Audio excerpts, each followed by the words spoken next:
Greetings from the Shigaraki family. Before the video begins, I am grateful to the original author for granting us permission to incorporate their work into our video. I am extremely grateful. The description contains the work of the original author. We will now proceed to the video. A 6-piece McNugget meal with sweet and sour sauce. By Kiru_call. The second I awoke, I knew something was wrong. I felt strange. My body felt like a ton of bricks, yet light as a feather at the same time. My eyes snapped open and I was greeted with an unfamiliar sight. This wasn't my room. I sat up swiftly, eyes darting around the unfamiliar place. I didn't recognize any of it. There were a few posters hung up on the walls, depicting some people I had never seen before. The room looked rather normal aside from that, but it wasn't mine. My room was smaller and my bed was larger. My bedside fan was nowhere to be seen and none of my figurines were on any shelves. Instead, several books rested on the few shelves. Upon closer inspection, I could see that the books were cookbooks. As I studied the room, I caught sight of a mirror. It was not me. I had to do a double take, because I thought I was seeing things. In the place where I was a face I vaguely recognized, with brown hair and black eyes, and large lips. Was a character from My Hero Academia. What was their name again? Sato, Rikido Sato. When I spoke, the figure in the mirror spoke with me. The voice that left my mouth wasn't mine. What was going on? Was I dreaming? No, I've never had a dream this vivid before, and I certainly can feel things. My body still felt odd, but the feeling was slowly leaving. With careful movements, I swung my legs out of the bed and stood. I looked down at my body, dressed in pajamas, and studied my appearance. Honestly, not too much had changed. Sure, I hadn't been this muscular before, but it's not too big a difference. My arms and legs seemed almost unchanged. I seemed to be around the same height, but the biggest difference was my abs. Where I had once had a sizable belly, there was now a six-pack with muscles lining my sides. I could feel myself begin to panic, but I forced myself to remain calm. With no idea what was happening, I decided the best option right now was to make a plan. If I truly was in My Hero, then that means I can alter things. The question is, how? It was weird hearing a voice that wasn't mine when I spoke, but I knew I would have to get used to it. I sat on the bed and I began to think. Using a calendar on the wall, I could see written in big bold letters on a certain date were the words, UA entrance exam. Thanks to that, I could get a good idea of where I was in the timeline. The bad news was that the exam was a week ago, meaning I had, 3 weeks to get my shit together. First things first, what do I know? That's some more bad news. I don't have a good grasp on the events of the show. Sure, I had watched some of it, but I stopped after the USJ arc, since I just wanted to see Nomu, my favorite character. Other than that, all my knowledge came from fanfics. That's okay. I can work with that. I've got the general idea. So, what can I do to affect the plot? Damn it, long-term planning isn't my strong suit. Sure, I know what I would need to do. Which characters I would need to stop and what I should change, but when it comes to planning how I'm going to do that, I'm toast. Alright. Maybe I should focus on something closer. The first day of school. Aizawa had his quirk test, so I need to figure out how to not screw it up. Sato's quirk is Sugar Rush. I eat sugar and get stronger, but at the cost of intelligence.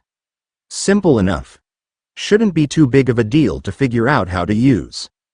I'm somewhat confident in my ability to pass Aizawa's test. As I thought, Sato's quirk is rather simple. Eat sugar, grow big muscle, profit. The wisps of a plan began to form in my head. I should have a good shot at staying in UA, but what do I change? You know what, I'll burn that bridge when I get to it. For now, I should focus on not screwing anything up.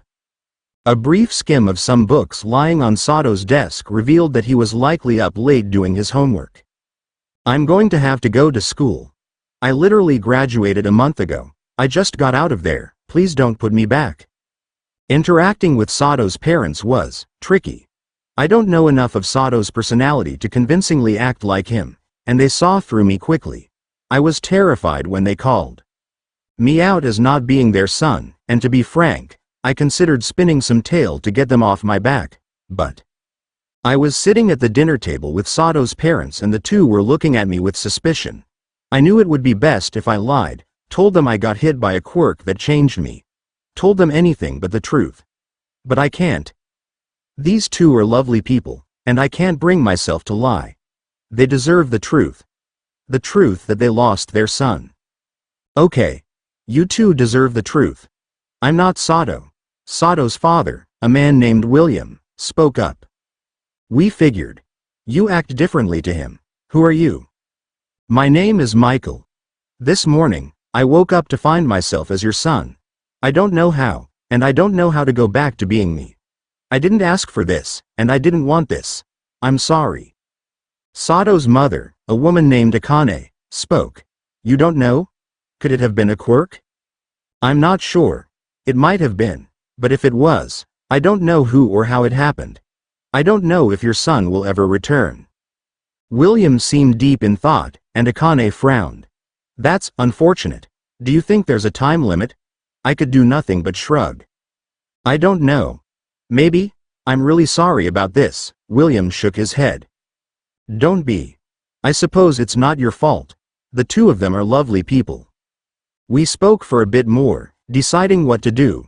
After a bit, we came to a decision. I would live there, and they would treat me politely. They didn't blame me for taking over their son's body, but I could tell they were upset. I agreed that I would treat them politely and try to find some way to undo what happened, but I think the three of us knew that unless it had a time limit, there likely was no way to undo it. Over the weeks, the three of us settled into this new situation. Logically, I know I likely passed. Logically, I knew I did well enough in both portions to pass. Logically, I knew I shouldn't be worrying. But worry I did. The week before I received the letter from UA was extremely nerve-wracking. For most, it's a matter of becoming a hero or not. For me, it was a matter of if I would be able to change the future. When the letter arrived, Sato's parents were happy to leave me to open it myself. They're good people, but I just can't bring myself to see them as my parents. After all, I know my real parents aren't. But enough of that. I have a letter to open, and open it I did. A small disc fell out of the envelope. I already know what it is. A holographic projector. The projection began. A booming voice was heard over its speakers. Booyah! I am here as a projection now. Well, that line already explained plenty to me. That line was the dubbed version. Does that mean everyone will use the dubbed lines? Or is it just how I'm hearing everything since I speak English, not Japanese? Or maybe hold on, I need to focus on All Might. You may have heard about me moving to MUSTAFU. But the truth is, I did not come to this city just to fight villains. You're looking at the newest UA faculty member. Alright, more info I already know. That first bit is a little different from the show, but that's likely just because I'm not Midoriya. To begin, you passed the written exam with a 82 100ths, an admirable score, young man. Not only that, but in the practical exam, you scored an impressive 39 combat points. Sweet. Unfortunately, that is simply not enough points. I'm sorry, young man, but you don't have enough points. Darn. To be honest, I knew exactly how this letter would play out. He would say the combat points, then spring the rescue points. But I won't deny that my heart did skip a beat when I wondered if maybe things were different. Maybe this was some O? Would I miss out and be replaced with Shinso or something? As what I would say if that was all there was to it. For you see, how could we possibly turn down a heroic spirit? Which is exactly why there is a secret, second scoring system, rescue points. Alright, so not out yet. He wouldn't say that if I didn't pass, right? Young Sato. With your selfless acts of saving several of your fellow examinees, you have been awarded a total of 30 rescue points, landing you a total of 69 points. That is a frankly impressive score, landing you in the top 10. Hey, nice. But seriously, the top 10? That was higher than I expected. Well, at least I'm guaranteed a spot. Ha ha ha ha ha. Take heart, young Sato. You managed an impressive score and have truly secured a spot in UA's hero course. This is your hero academia. Hey. Sweet. It's nothing short of a miracle that I haven't managed to screw this up yet. It's been a week since I woke up in this world and so far I've managed to play a convincing Sato. It took a hot minute to get my shit together, but I was able to play off a lot of things using, "Oh, I ate some sugar earlier, what's going on?" Luckily, everyone seemed to buy that. Despite my internal pleading, I forced myself to go to school. And I'm quite glad I did, as I learned something very valuable. Whenever I'm faced with a question that I have no right to know the answer to, on account of the fact that I was Australian before and have no damn clue anything about Japan, I seem to inexplicably know the answer. I can only guess it is the lingering knowledge I have from Sato. Speaking of which, no, I've managed to distract myself for this long. I'm not about to think about it now. As I walk home from school, a trinket hanging in the front of a store catches my eye. It's a simple thing, not very fancy. But I can't help but think. Huh, Trish would love that, maybe I should get. I cut myself off. No, I can't think about that. Trish isn't here. No one in my family is. Don't think about it, don't think about it, don't think about it, don't think about it. Oh hey, look, a distraction. It was a stroke of luck that I managed to distract myself by purchasing some interesting exotic sweets from a vendor. They were very nice, though not as nice as what I baked myself. My baking has been getting better, it's not too hard to follow a recipe. And when I get a better understanding of how baking works, I can start making my own recipes. Thoroughly distracted, I continued my trek home. Only 14 more days until the first day. Upon arriving home, I came to a realization. I should really start trying to plan my actions. I clear a space on Sato's desk and pull out a notebook. Whipping out a pen, I begin to write what I know. First day. Aizawa's quirk test. Second day. Choose class reps, possibly Midoriya and Momo. Most fix change it, but not very important. Media break in. First battle trials. Third day. USJ attack. Fourth day. Aizawa announces the festival.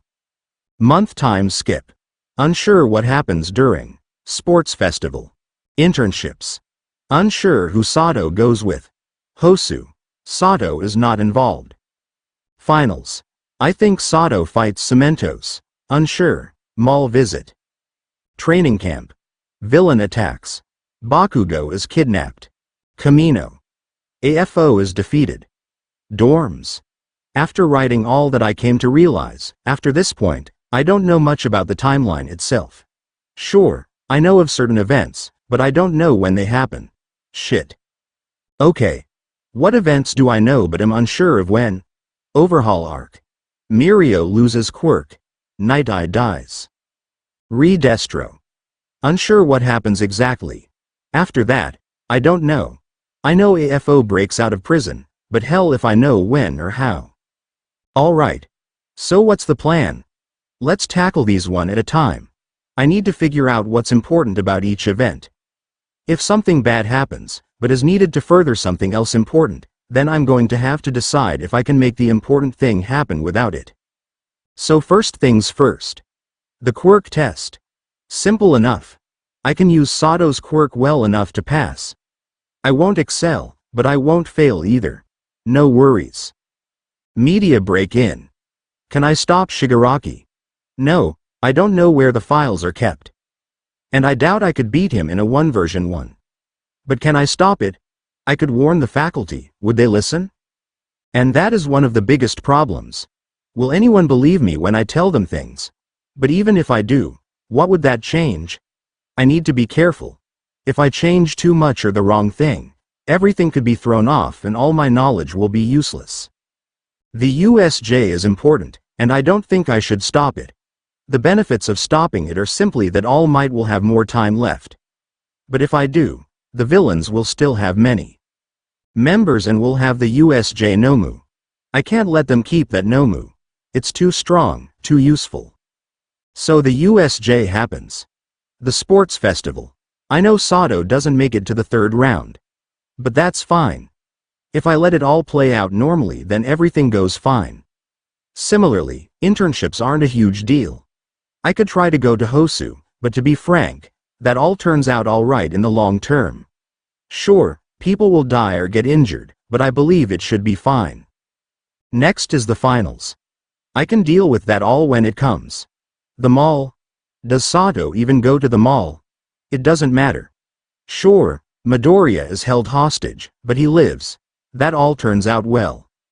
The camp, as much as I hate to admit it, I think I should let that play out. No one gets hurt, and while Bakugo gets kidnapped, he is fine, and him being captured is what leads to All Might fighting AFO. That fight, it needs to happen. AFO can't be allowed to continue. But I should try to make it easier and better for All Might. How can I do that? Who could stop AFO? I've got no idea. Maybe convince them to bring a racer. No, as nice as it would be. AFO is near All Might the whole time, and he knows a racer's quirk. He won't be able to use it without hitting All Might as well. Maybe, yes. That might work. What can AFO do to stop it? As far as we see, he doesn't have any durability quirks. Even if they don't kill him, it would be good for providing support. Bring Snipe. See if his quirk works with a minigun. Perfect plan. Alright. That might make the AFO fight better. Dorms don't matter too much. Alright. Now on to the less concrete things. Overhaul. Boy oh boy, what do I do there? I don't have anywhere near enough information about it to matter. Maybe I'll leave it be. But should I? Eri, it's awful, but I don't think I can actually do anything to help. Having written everything down, I'm somewhat more confident about how to handle everything. All in all, okay. I'm not going to lie, my plans are shit. I'm not really doing anything. I'm not able to stop most things. But what can I do? I'm just one guy. Should I try to rope others into this? Honestly, I hate this situation. I've always been more of a reactionary person, not really one to plan things out. Why couldn't anyone else have been the one put here? Why me? Surely there's someone out there who could do better and wouldn't have a family to miss. No, stop thinking about them. I need to distract myself. I should bake something. I grab a cookbook of Sato's shelves and head down into the kitchen. Baking is a nice task. Today was a nice day. The sun is shining, birds are singing. On days like these, kids like me should really not be searching for a villain's base. I'm wandering around Camino Ward, a rather large town bustling with people, searching for the League of Villains hideout.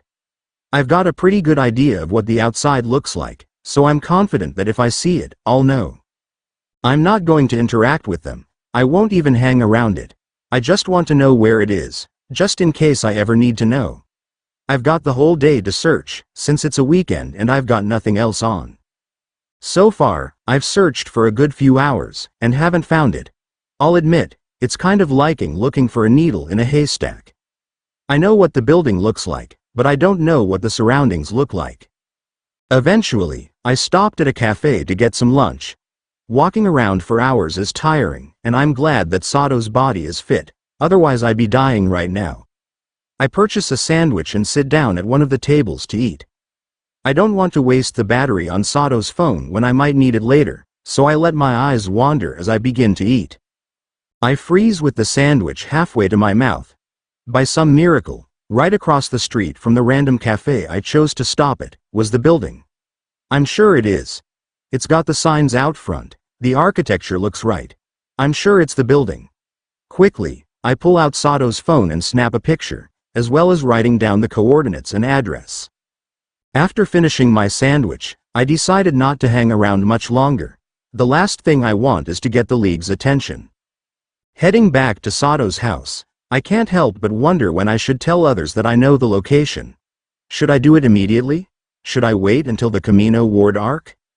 You know, I think I'll burn that bridge when I get to it. School is, alright. Everyone there is nice enough. People congratulated me for getting into UA, but other than that, things were standard. I showed up on time, did my work, and left when I was meant to. I suppose it was lucky that while Sato was on good terms with his class, he didn't really have any close friends, so no one noticed the change. Most of my spare time was spent learning useful information. I spent a good amount of time baking because it was a good distraction from how I'm never going to see my family again, a useful skill that will help me pass for Sato. I also spent a good amount of time researching anything I thought could be useful. I spent some time searching for information about the sludge villain. I need to ensure that canon is being followed and I'm not in some manner of O. I did manage to find some articles about it, and while I was browsing something caught my eye. An article with a damning title. The number 2 flame hero, Endeavor's son, was just reported missing? Well, that's not good. Giving the article a read revealed that Shoto Todoroki, a vital character, had been reported missing by his father. Doing some more research about this reveals that Shoto had in fact run away from home.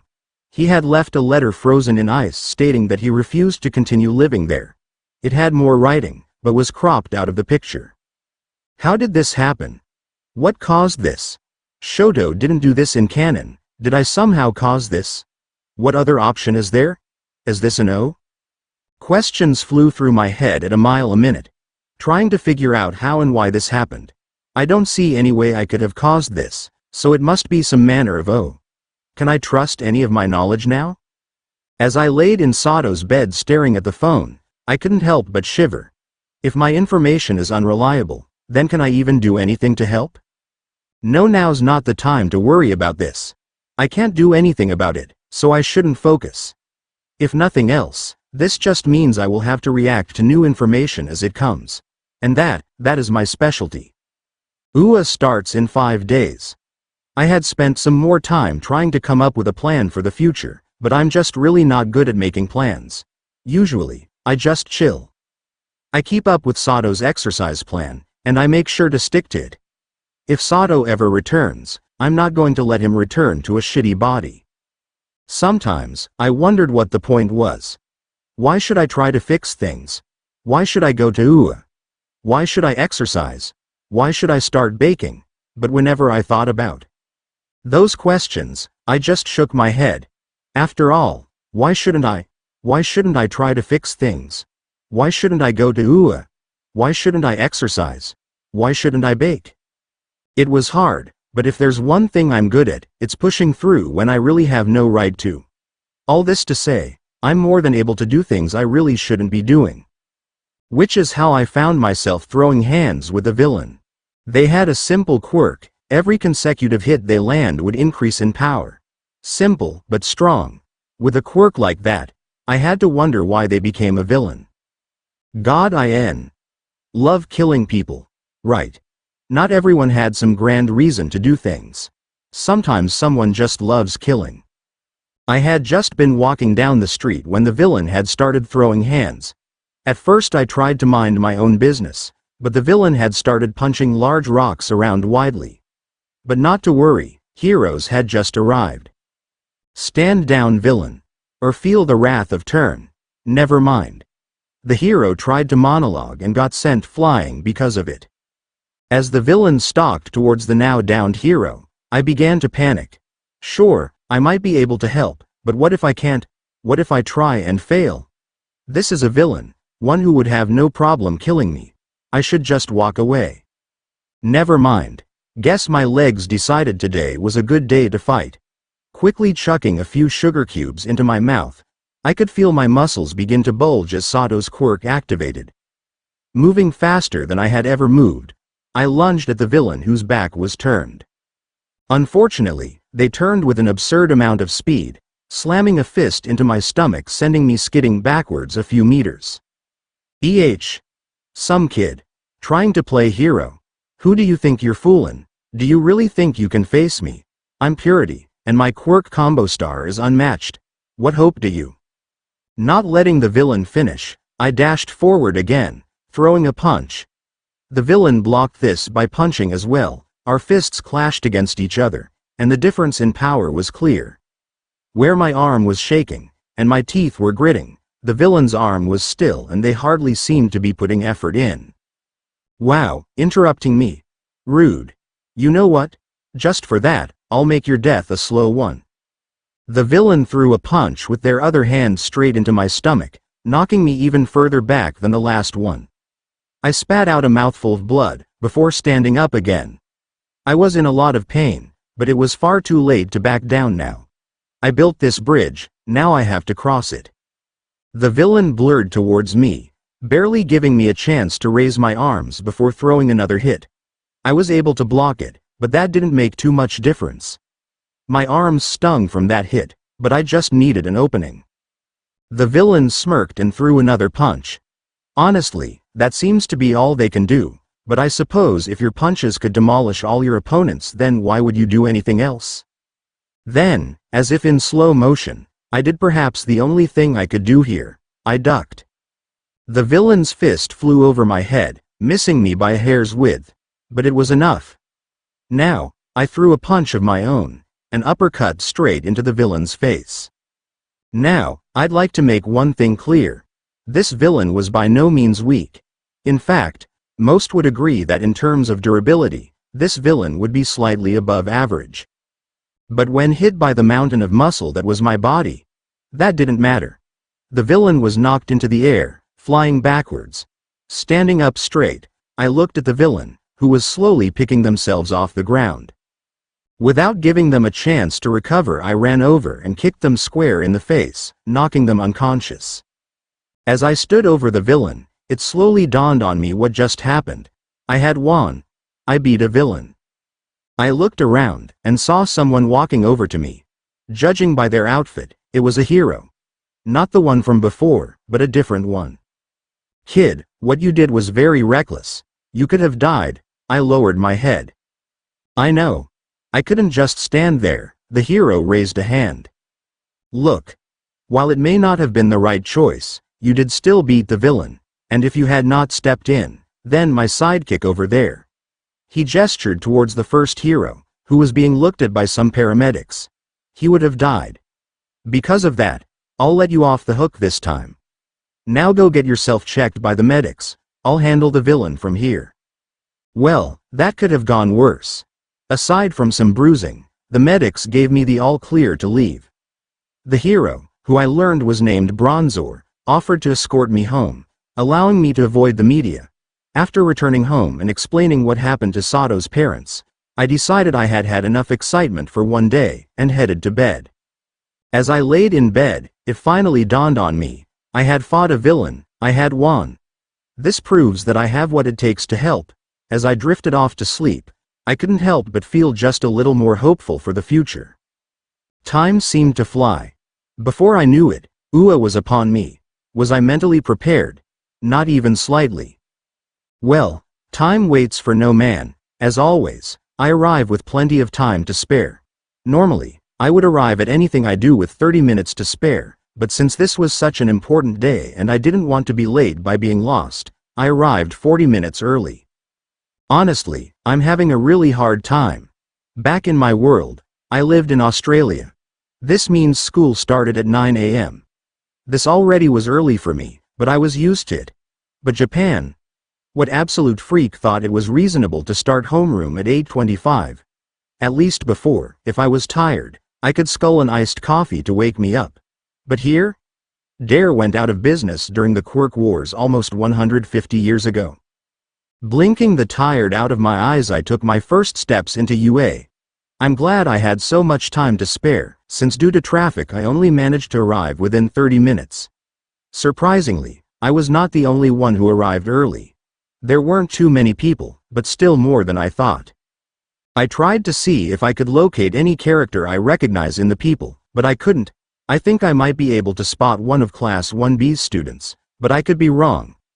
I think that might be Monoma standing near the gates, but to be honest, it could be just any blonde guy. I couldn't see any others I recognized, so I figured no one else was here yet. Odd, I would have thought Ida would be here. Maybe he was already in the classroom. Time to find 1A. Luckily, I did seem to be in the same class, so I don't have to worry about that being different. I was worried at first. Ua is huge. How can anyone find anything here? Luckily, a handy map was up on the wall in front of the main building. Checking it, I was able to get the basic idea of where everything was.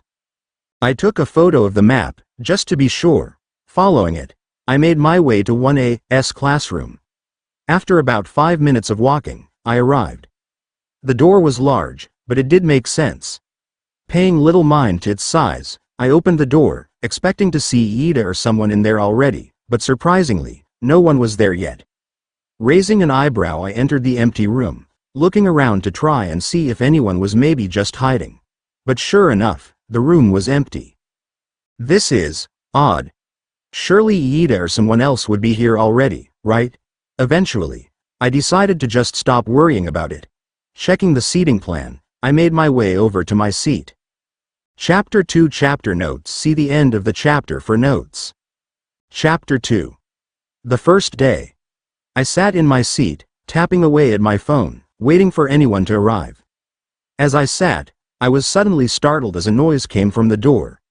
It was a tune I knew quite well, the theater march. Confused, I walked over to the door, wondering who was playing the sound. As I poked my head out of the door, I was suddenly startled by a giant shadow demon appearing out of nowhere in front of my face. In hindsight, it was obviously Dark Shadow, but when a giant demon bird screams at you, you don't tend to pay much attention to things like that. The creature screamed out a tune that I couldn't quite make out through the ringing of my ears. I screamed out as the monster screeched. Dark Shadow began laughing, and I heard another set of laughter coming from next to it. Turning my head, I noticed Tokiyami standing there, chuckling at what he had done. Once he saw me looking, he got noticeably flustered, as if he hadn't quite thought his plan through. Dark Shadow seemed to notice this and spoke. Told ya. Upon saying this, Dark Shadow retracted back into Tokiyami, who fixed their stature. Sorry about that. Tokiyami spoke. His words sounded off. I don't know how to explain it, but I decided not to focus on it. Oh, don't worry. No harm done. I let out a laugh as I held my hand out. My name's Sato. Nice to meet you. Tokiyami shook my hand as he spoke. It's nice to meet you as well. His voice seemed odd, like it was somewhat empty, but I don't know, maybe that's just how he sounds. I don't know what he really sounds like. The name's Fumikage Tokiyami, but you can call me Falia. That shadow bird that jump-scared you earlier? It's Dark Shadow, my quirk. Excuse me, what the? Falia? What's that? Who is that? Questions whirled in my head a mile a minute. This isn't something I know from canon. Was it something that never came up? Maybe this was an O? Oh god, oh? Despite my internal panicking, I didn't let it show. Falia. That name's pretty sweet, and your quirk is called Dark Shadow. What does he do? Tokiyami clears his voice. He was immediately interrupted by Dark Shadow appearing beside him. I share your gender. Tokiyami seemed to slightly panic at Dark Shadow's sudden appearance. Get back in me.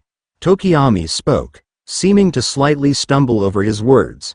As Dark Shadow retracted once more, Tokiyami continued to speak.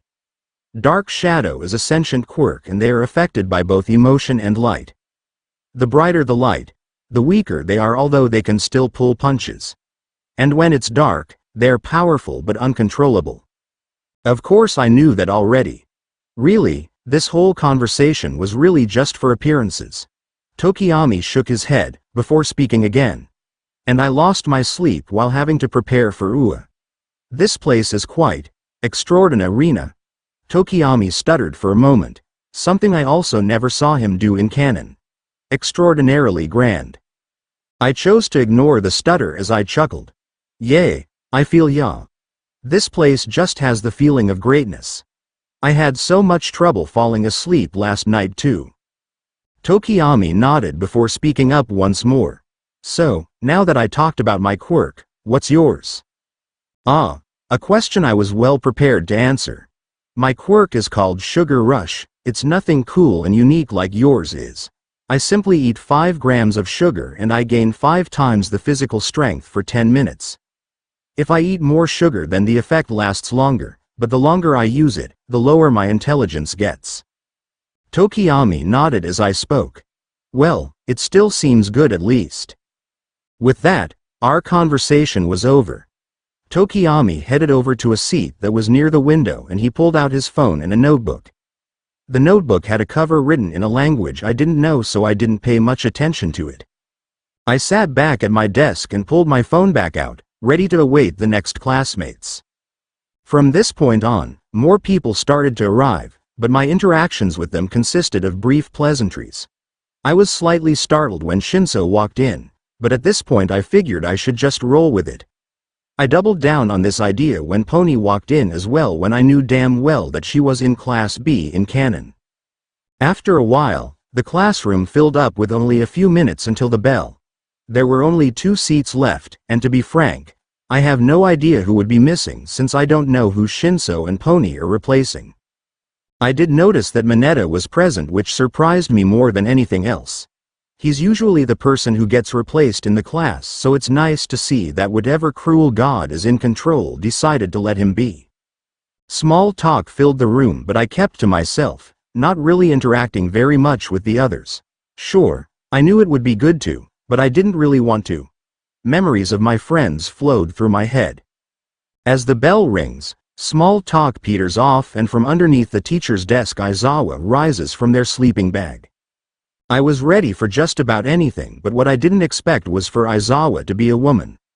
My eyes widen in shock as she stands to her full height, shaking the sleeping bag off of herself. All right. Children, welcome to Class 1A. This year will be difficult for you all, so stop messing around, put your big person clothing on, and start being actual hero students. I'll admit, I'm not too sure what Aizawa said in canon when addressing the class, but that didn't really sound right. Before anything else was said, a hand was raised. Hey, can I ask a question? The person asking this is Kirishima. I narrow my eyes. This was absolutely not something that happened in canon. Aizawa points a finger at the red-haired boy. Yes, red hair, what's your question? That phrasing set off red flags in my mind. That didn't sound at all like something Aizawa would say. Just how different are they? Right, so, you're Pony Tsunotori, right? As he said this, he pointed at Pony, who appeared startled at being addressed. Yes. Pony answered, looking like a deer in headlights. Kirishima turned towards Shinso and pointed at him. And you're Hitoshi Shinso, right?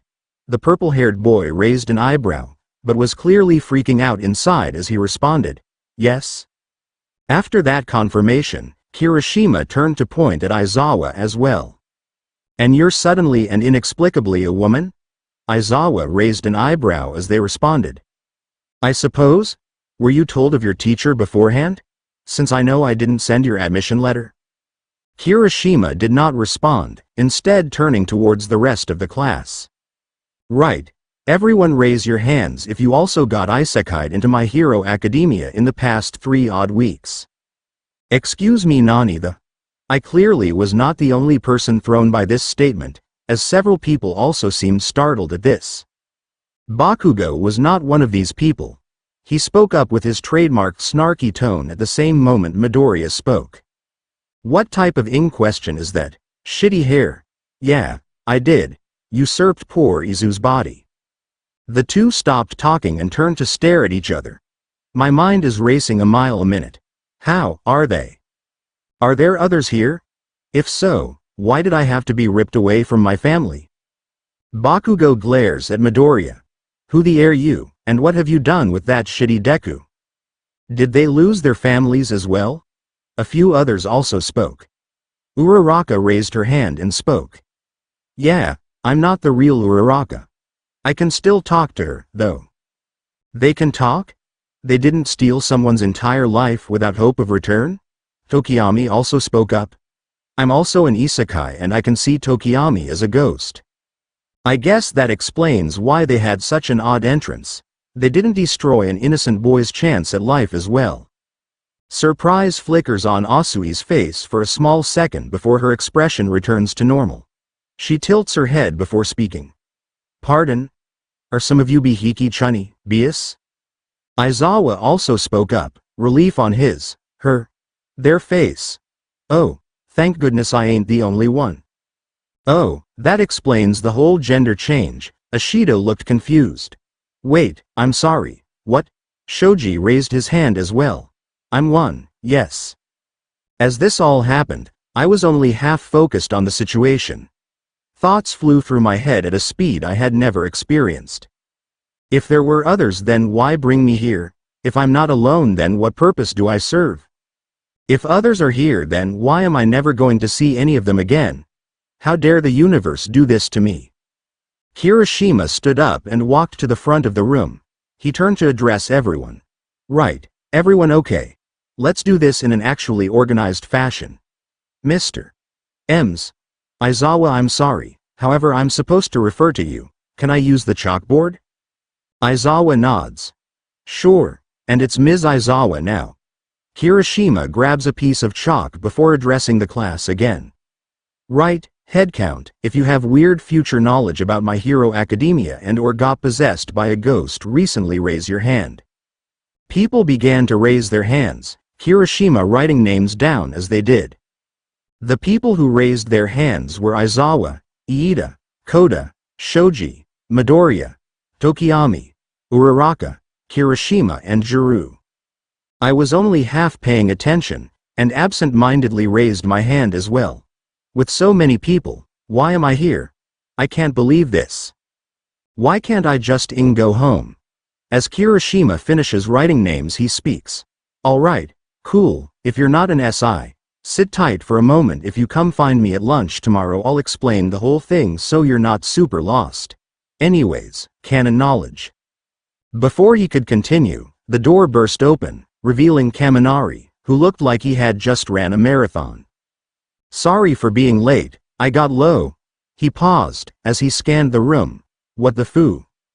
He was cut off as Kirishima pointed the piece of chalk at him. Are you a SI? Kaminari blinked at the sudden question before sighing. No point in hiding it. I am. I have Denki in my head and I'm going to assume you all are cis too. This is just great. Another who has the person in their head. Why was I forced to take over Sato's life? Why was it me? Why did they get so lucky to have a guiding voice? Kirishima waved his hand. About half and half, actually. Anyways, grab a seat, we're playing a game of who knows what, so we're all on the same page when it comes to things. Kaminari nods as he moves to his seat. Okay. I got up to chapter 407 of the manga. I'm gonna go sit down now. Chapter 407. When's that? After what I know? Why am I here when I know so little? For sake. Why'd I need to be here? I don't want to be here, damn it, I miss my family. Yaoyorozu raised her hand slowly. Kirishima pointed at her with the chalk. Yaoyorozu, go. Momo looked a little surprised at the way he spoke before she replied. Hello, I'm awfully sorry to interrupt, but what on earth are you all talking about when it comes to chapters? And, did you say sis? Also, you know my name? Surprisingly, Kirishima was not the one to respond. Instead, it was Midoriya. You see, this world is fiction, and we used to read it. Then, through some cosmic bullshit, we got punted here by God or something. What a cruel God to do something like this. Yaoyorozu seemed even more confused by this. I believe I now have more questions than answers. Kirishima chose this moment to speak up. We'll get to the Q&A after we finish up this whole nonsense. Like I said, if you want, I'll explain this whole thing at lunch tomorrow. Right, I'm up to, I think, chapter 405?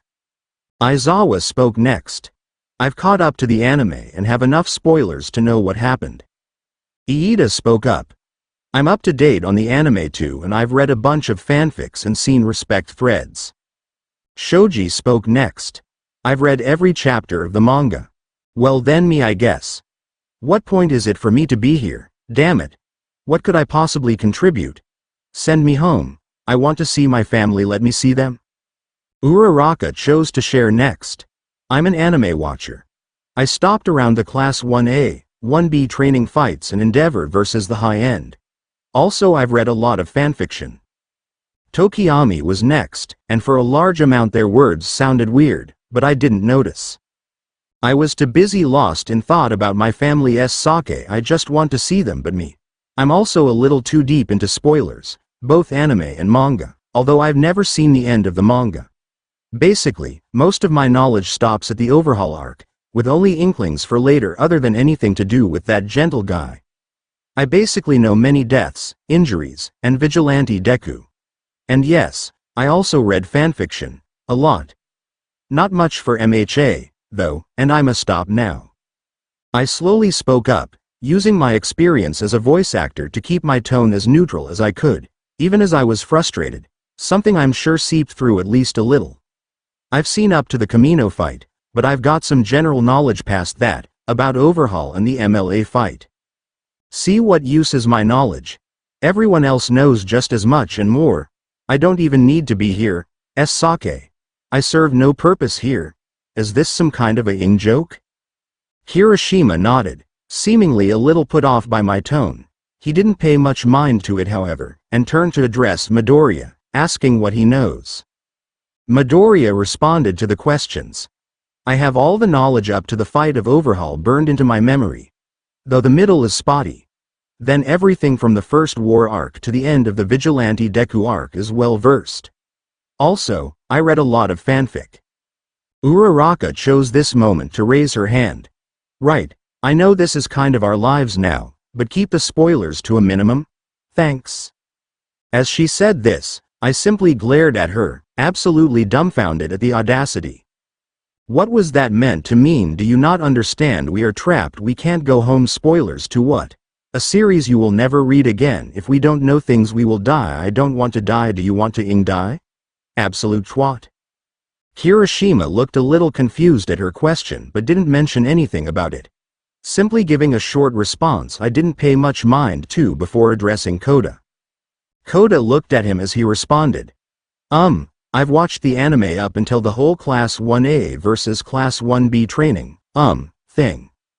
Kirishima nodded before turning to Juru. And Kyoka, how far are you? Juru looked a bit nervous as she responded. I watched up to the first half of Season 6 of the anime, but I know a little of what happens after. Ojiro took this opportunity to speak as well. 408. Fail for one's backstory. Hate that wannabe baby in this stupid universe. MHA sucks.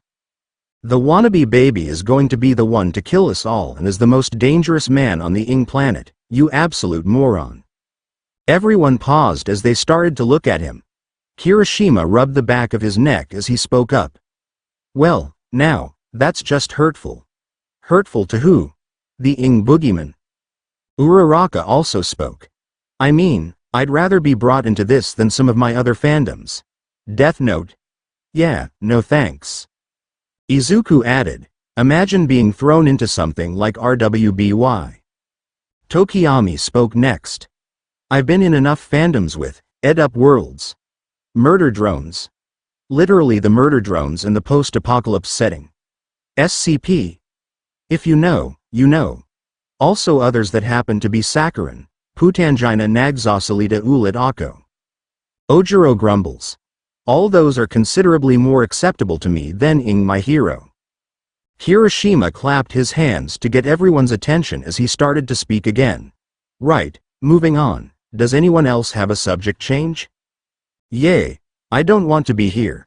Aizawa raised her hand. So, should I be teaching now or? Before we get to that, has anyone made big meta-knowledge changes in the past 3 or so weeks? I know Ida and I told the plot to Nedzu, All Might, and Detective Tsukachi, so that solves some things. Well, I fought some random OC villain and nothing else. I just sat around with my ing finger up my ass like a useless twat. What does meta-knowledge mean? Midoriya raised his hand. Basically a catch-all for all the knowledge of the manga, anime we've got. Rolls off the tongue nicely. Meta-knowledge, also it sounds fancy, which is always a plus. Oh, I don't know if this means what I think it means, but my Izuku's dad has white hair. Great, another ing change to canon, a ing fan headcanon, not even a theory, sake. Shit. I guess we'll burn that bridge when we come to it, Kirishima responded. What does having a white-haired father have to do with anything? Hagakure spoke up, visibly startling several members of the class. Holy hell. When did you get here? Hagakure. Also, side note, are you an SI? Kirishima was one of the ones startled. What do you mean? An essay? Kirishima did not respond and just wrote her name down under not an SI. Well, you're the son of all for one. This might actually be an O after all, Kaminari spoke. Seriously? Dad for one is canon here? Ojiro snapped, head spinning to look at Midoriya. Who's awful one? Hagakure questioned. Several others also seemed to be sharing the question. The man who will kill us if we anything up. Does no one care about this? Immortal Quirk stealing boogeyman, emperor of the criminal underworld, and all around. Bastard. Also All Might's nemesis, so I recommend running the other direction if you run into a dude with no upper head. Kirishima explained. Why does he not have a head? Did he get decapitated? All Might punched it off. It was a whole thing that, honestly, I'm probably not legally allowed to talk about. So Midoriya's dad is all for one? That changes a lot. And where are the missing people? Are they also cis? Uraraka asked. Oh, I saw an article a couple weeks ago about someone running away. They seemed pretty important. Something about the number 2 hero? Do they have anything to do with this? Hagakure asked. Then probably, yeah, the missing folks are Todoroki and Aoyama, and they're the most likely to have SIs that want to get the out of Dodge, Kirishima said. After a brief pause, he spoke again. Right. So none of you folks changed canon significantly in the past 3 weeks? Kirishima asked, clapping his hands as he surveyed the class. I mean, I transitioned, Aizawa shrugged. Gonna come out in both ways to my new moms. Also, call me Falia now, came the reply from Tokiyami. No Ingwe, am I remembering that? Hagakure raised her hand, as indicated by her sleeve. What do canons have to do with anything? She asked. Yoeyorozu, who was just as confused, spoke up. I can make canons if it's required. It takes a while, though. Nope, still no idea about what's going on. Absolutely none at all. Ha ha ha, Pony spoke. It was painfully obvious she was lying, but what do I know? I'm sitting in the corner, having a mental breakdown. She could stand on her desk and reveal a bomb and I would still not pay attention. Right, then I'll surrender the floor back to you, Ms. Aizawa. Take us on scholastic adventures and whatnot. Kirishima returned to his seat as he spoke. So, should we do the Quirk apprehension test or just skip over that? Aizawa didn't seem to really know what to do now. Which is fair. I still didn't know why we were sitting around like nothing's wrong. So much needs to happen and I can't do anything. We should probably still do it so we know where everyone's at in terms of skills, Iida spoke, his voice lacking the usual tone he always had in canon. Also, Midoriya. Do ya still break your bones every time you use one for all? Aizawa turned to the boy in question.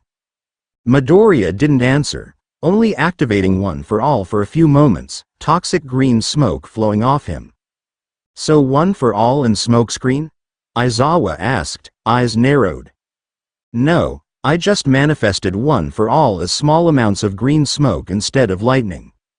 At least you're learning faster than the Midoriya of canon did. Speaking of, do you have him in your head? Actually, does everyone have the canon character in their head? It was Kaminari who spoke next, turning to look at Midoriya. Still going to be useless until he bulks up more.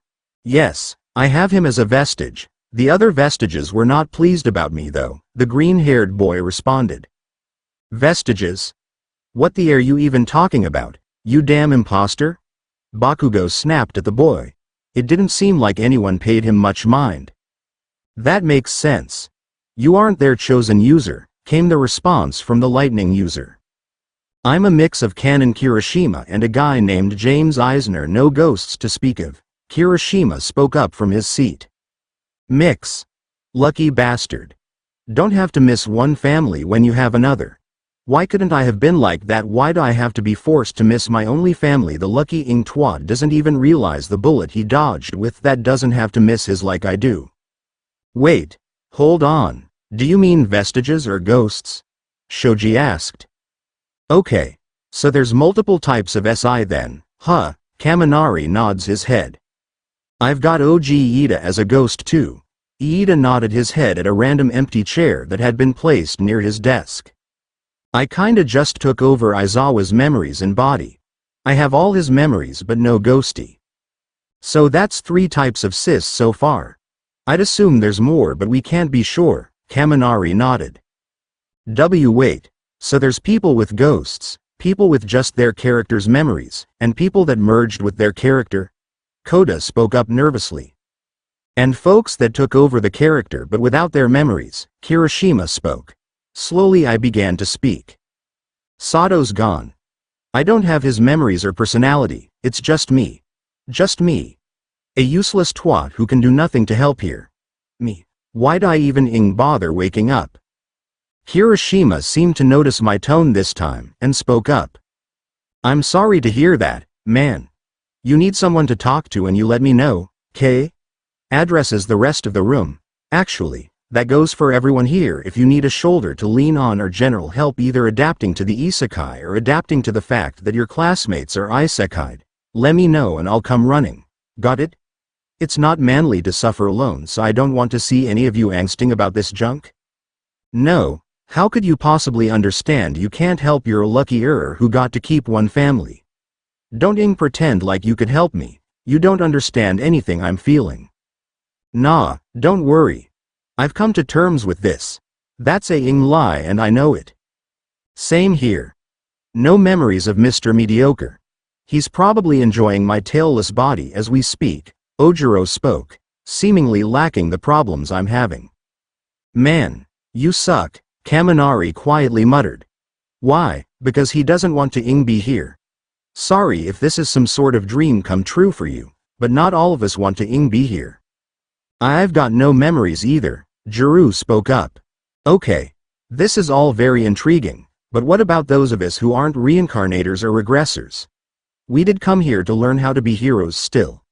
And you guys are talking about something way past first-year heroics, Zero questioned. Yeah, weird arms over there has a point, Bakugo spoke. If I wasn't in the middle of a breakdown I might have considered how out of character that was. We're still going to get the appropriate education, aren't we? Yaoyorozu asked. Alright. Settle down. Since this self-insert bullcrap got us off track, let's go actually learn. Everyone to the training ground for the Quirk assessment test, Aizawa spoke, regaining control of the classroom. What about PE uniforms? Shoji asked. Oh, right. Forget about those. Aizawa reached under her desk and pulled out the uniforms, tossing them to the class. The class grabs their uniforms out of the air, and I wordlessly catch mine, barely even looking at it. So, do any of us actually know where to go, or are we going to be left in the dark? Kaminari asked the class. Well, if Ms. Aizawa is an SI, as you put it, then it's more than likely she won't know either? Yaoyorozu responded. We should be talking about the implications that Aizawa-sensei is an SI. Who else is an SI besides us? 1B. Other pros. Villains. What if All for One is an SI, or one of his lackeys? Oh gosh, if Overhaul is an SI, and poor Eri if she is one. Finally, someone asks the right questions. There is a brief silence before it is broken by Kirishima. Shit. If Shigi is an evil SI we'll be so screwed, Kaminari said as he slammed his head onto his desk. To be fair, I doubt there are many people that are that evil, Midoriya spoke, trying to calm the others down. The intercom suddenly cackles to life, startling a good few of us. Yo. I'm already at the field. Get your asses over here quickly, Aizawa spoke. Right, gang. Let's scooch and boogie. Anybody have any idea where to change? Kirishima stood up as he addressed the class. So that means, I would see y'all's, I might be all but it's still awkward for this to happen, Tokiyami stated. There's probably a gender-neutral bathroom that you can use if I had to bet, Kirishima assured Tokiyami. Honestly, I've just been ignoring the impending truckload of body dysmorphia that would come with being in a different body but it hasn't shown up yet, Midoriya added. I have yet to experience that as Well, I don't think it's gonna happen instantly, though, as I got a detachment from my own original body. Ing hate it's fat, Tokiyami responded. I honestly can't wait for the feeling of complete mediocrity to wash over me in this new body, Ojiro stated, voice dripping with sarcasm. Right, blind leading the blind. Let's do this. Kirishima clapped his hands, ready to waste his entire day searching. Slowly, I spoke as I pulled out my phone. Actually, I took a photo of the map near the entrance. Useless S. Did they not see it? How hard is it to look around just a little? My voice was still sharp and snappy, but no one seemed to mind. Then lead the way, my friend, Kirishima said, taking a dramatic bow. And with that, I began to lead the class through UA's halls, following the map on my phone. Others chatted amongst themselves, but I kept quiet. Hell. Why are you all so close? Just follow me, you don't need to be this close. After about 2 minutes of walking we found the changing rooms.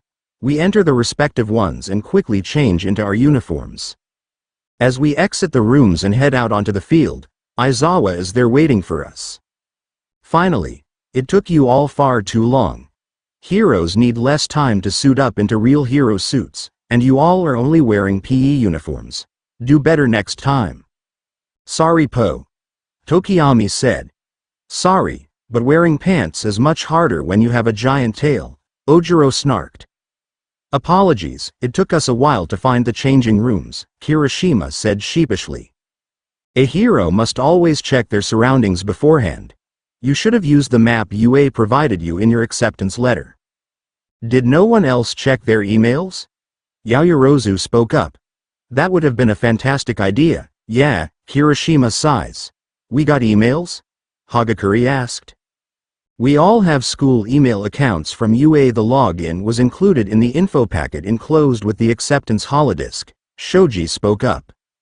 So, for the people that didn't know that, check the letters that you get sent by UA fully, because I may add little surprises like glitter bombs in them when we do send out more. Aizawa said, sounding like she meant it. A few people responded to that with either shivers of fear or groans. Kaminari just stared Aizawa dead in the eyes and responded. Send a glitter bomb. I dare you. I'll mail it back with twice as much glitter. So you don't believe me? Have you ever heard of pocket sand? Try pocket glitter. Aizawa pulled a handful of glitter out of her belt and tossed it at Kaminari. To his credit, Kaminari dog-eats most of the glitter, but some lands in his eyes as he pulls out and throws a handful of pocket sand. Aizawa dodges the thrown sand with ease. You lose 3 points off your total score for throwing sand. That's mean but fair. I will have my revenge one day, however, Kaminari frowns. Quitting around. I don't want to be here longer than I have to be. This stuff is way too fine, it's going to trigger my allergies, Uraraka coughs, having been hit in the crossfire. Yaoyorozu pats her on the back. Would you like me to make you a mask? She offered. So, what are we doing for the test?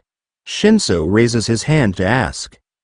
So you all remember the 8 tests at the start of the year in middle school? We will be doing those with your quirks instead, along with your physical ability if your quirk doesn't work well with the event. I never did that, my home was in Australia. Ever think about that, you prick? A few people had minor reactions to this, saying some things like, wow, this sounds interesting. Or, P.E. my nemesis. Or, I can't wait to show off for all the babes in this class. You have 3 guesses who said that last line, and the first 2 don't count. This statement caused a few glares at Mineta, but no one said anything. Also, last place gets expelled, Aizawa added, as expected. Stop lying. No one ever gets expelled from this school. Ojiro rolled his eyes, clearly not impressed. Yeah, that sounds a little unfair, doesn't it? Hagakure speaks up. Yeah. In the canon, Aizawa claimed that she, or he, at least for the canon, expelled an entire 1A last year. But since we're kinda capable, only one of us might be kicked out. Hope that it's none of y'all, Tokiyami explained. At this moment, almost half the class turns and glares at Mineta, who seems very confused. What did I do? Yeah, what did he do? Hagakure asked, confused. What didn't he do? Midoriya muttered. Okay. Everyone, calm down. Mineta hasn't done half the things he has done in canon. So let's actually be unbiased on this. Bakugo, step into the circle. Aizawa stepped in, making a good point about judging people for things they have not yet done. Bakugo entered the circle, muttering something to himself, before catching the ball Aizawa threw to him. Good. Now throw that as far as you can with your quirk, or, if you don't want to use it for some reason, use your physical strength. I might regret this later. Size, die. The ball took off with a loud explosion. It was just like what happened in canon, flying through the air at a speed that couldn't be followed. People muttered to themselves and each other, but I really wasn't paying attention to them, barely being startled by the sound. My thoughts are still elsewhere. Why is everyone so surprised? He did it in canon, he did it here. Wasn't even that loud for S sake. Outwardly, I forced myself to speak, widening my eyes. Damn. It's one thing to see it on screen, but that was impressive, I exclaimed. I managed to control my tone and volume well enough to appear like I'm not smack dab in the middle of a breakdown. Which, all things considered, is a miracle. Next up is Yaoyorozu. She grabs the ball as she heads into the circle. Turning towards the group, she began to speak. This might take me a moment, so feel free to talk amongst yourselves. Turning away from the group, she unbuttons her shirt and begins to create something. After a minute or so, she has finished creating an entire cannon. Mineta stares at Yaoyorozu with wide eyes before whistling. A few people abolished him for this, and I laid a hand on his shoulder absently. Pay attention to the tests, Mineta. Last thing you want is to lose because you were chasing girls. Let it never be said that I wasn't polite. Mineta may be a perv, but I wholeheartedly believe that he can become a great hero if he gets his shit together. Yaoyorozu turns to look at Aizawa. Okay, ma'am, I'm ready to proceed. Whenever you're ready, came the response. Yaoyorozu began preparing the cannon. Right before shooting, she turns to the group. You may wish to cover your ears for this. And with that, a mighty boom echoes loudly as the cannon fires. The sound did startle me this time. But not enough to break me out of the thoughts that plagued me. Well, when they can do that, what point is there for me being here? I'll just go myself, I guess. 1070 meters. Tokiyami, you're next. Aizawa turns the phone to us, showing the score. From there, everyone else went about their turns through the whole test. My scores come out pretty average. I do get a few raised eyebrows at my scores for things, since Sato is so strong, so it stands to reason that my scores would be above average. But I just can't focus. I can't put all my attention into it, and it shows in my scores. My best score ends up being the ball throw, landing a solid 556.7 meters away. Though, I will admit I got a pretty good score on the grip test, losing only to Shoji and Yaoyorozu. Being pissed helps you grip shit, who knew? The scores were more or less what I expected them to be. 1. Ochako Uraraka. Momo Yaoyorozu Izuku Midoriya 4. Katsuki Bakugo 5. Tenya Iida 6. Mezzo Shoji 7. Ajiro Kirishima. 8. Fumikage Tokiyami 9. Mina Ishido 10. Mashirao Ojiro 11. Tsuyu Asui 12. Rikido Sato 13. Pony Tsunotori 14. Koji Koda 15. Honta Siro 16. Toru Hagakure 17. Denki Kaminari 18. Kyoka Jiro 19. Hitoshi Shinso 20. Minoru Mineta. In the end, I placed 12th, and while Aizawa does give me an odd look, she doesn't mention anything about my lack of focus or my poorly hidden frustration. There were a few reactions to the scores. Woohoo! Exact midpoint. God really loves making this man the most mid guy ever. No, I can't go home. I haven't got a girlfriend yet. You have 3 guesses who that last one belongs to, and the first 2 don't count. Buddy, you tried, that's what matters. Kaminari comforted the upset boy. A few people rolled their eyes at Mineta, but I placed a hand on his shoulder and spoke. God, it's like these Ers are still only seeing him as a character. He may be a perv on screen, but that doesn't mean you shouldn't treat him with basic human decency. Calm down, dude, you tried hard, so I think you might be safe. Listen, I may be pissed, but not at him. And I lied. Nobody is getting expelled, although I may recommend Mineta to our counselor just so that he may find a reason to become a hero. That's about more than just getting a girl. Aizawa informed the class, her smile appearing unnatural. I roll my eyes at this statement. So what if he wants to get girls? That's not a bad reason. It's better than why I'm here. I'm here because I know the Ing future, not cause I Ing want to be a hero. Being a hero, this world could burn to the ground and I couldn't care less. But getting chicks is why I want to be a hero, came Mineta's response. Which means you get to go on a soul search, Kirishima says to him before leaning in and saying something I can't hear. That's all for today, you're dismissed. Remember to check your email for orientation information. Aizawa dismisses us. The group heads back to the change rooms. I rush through the process of changing, completely ignoring any others. I speed walk my way out of the main building and out the main gate, not paying attention to anything. I don't stop to talk to any of the others.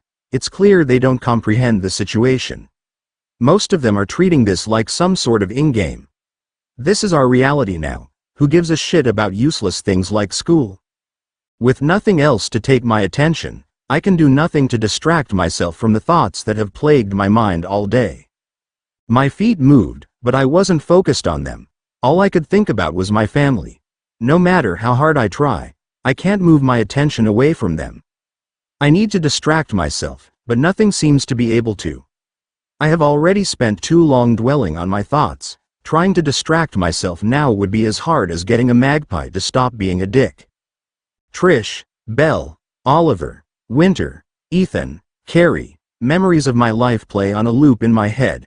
All the times I spent with my family, all the time I wasted by not being with them. All the moments I would never get to be there for. I was frankly pissed, but I had nothing to direct that anger towards. I don't know how or why I'm here. Is there a God who did this? If so, then him. How dare he steal my future away from me? How dare he stop me from being there for my family?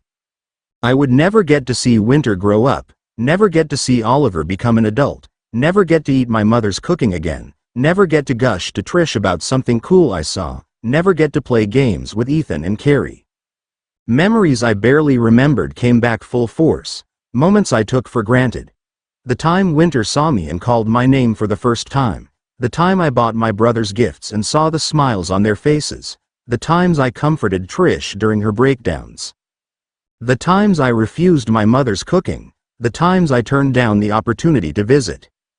These thoughts spun around my head like a spiral as my feet moved, taking me down the path of fate, allowing destiny to guide my movements. I didn't care where I went. I just needed to move. Honestly, what's the ing point of all this?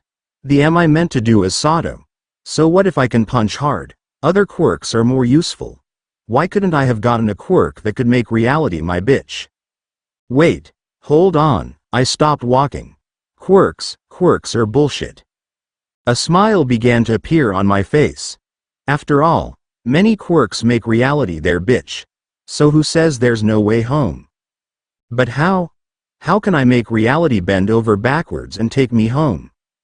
How can I beat the world into submission and force it to send me back? I can't, not alone. But maybe someone else can. Who could? Who would have the means, desire, and time to do such a thing? All for one. If I had been in a better state of mind, I would have slapped myself for even considering this. But I wasn't. I have passed the point of morality. Maybe working for AFO would doom this world, but who gives a? It's not my world, why should I care? With a heart burning with anger, I pulled out my phone, pulling up the address for the League's hideout. No more than 20 minutes later, I stood before the building I know holds the League's base. I hesitated for only a second before I began to search for the bar's entrance. It wasn't at the front of the building, but I managed to locate it around the side. Bringing a hand up, I pushed the door open. I was somewhat surprised, since the place did look abandoned, and I kinda didn't expect it to be unlocked. I took a few steps inside and looked around. In the building was more or less what I expected, a bar area looking more or less like what it did in canon.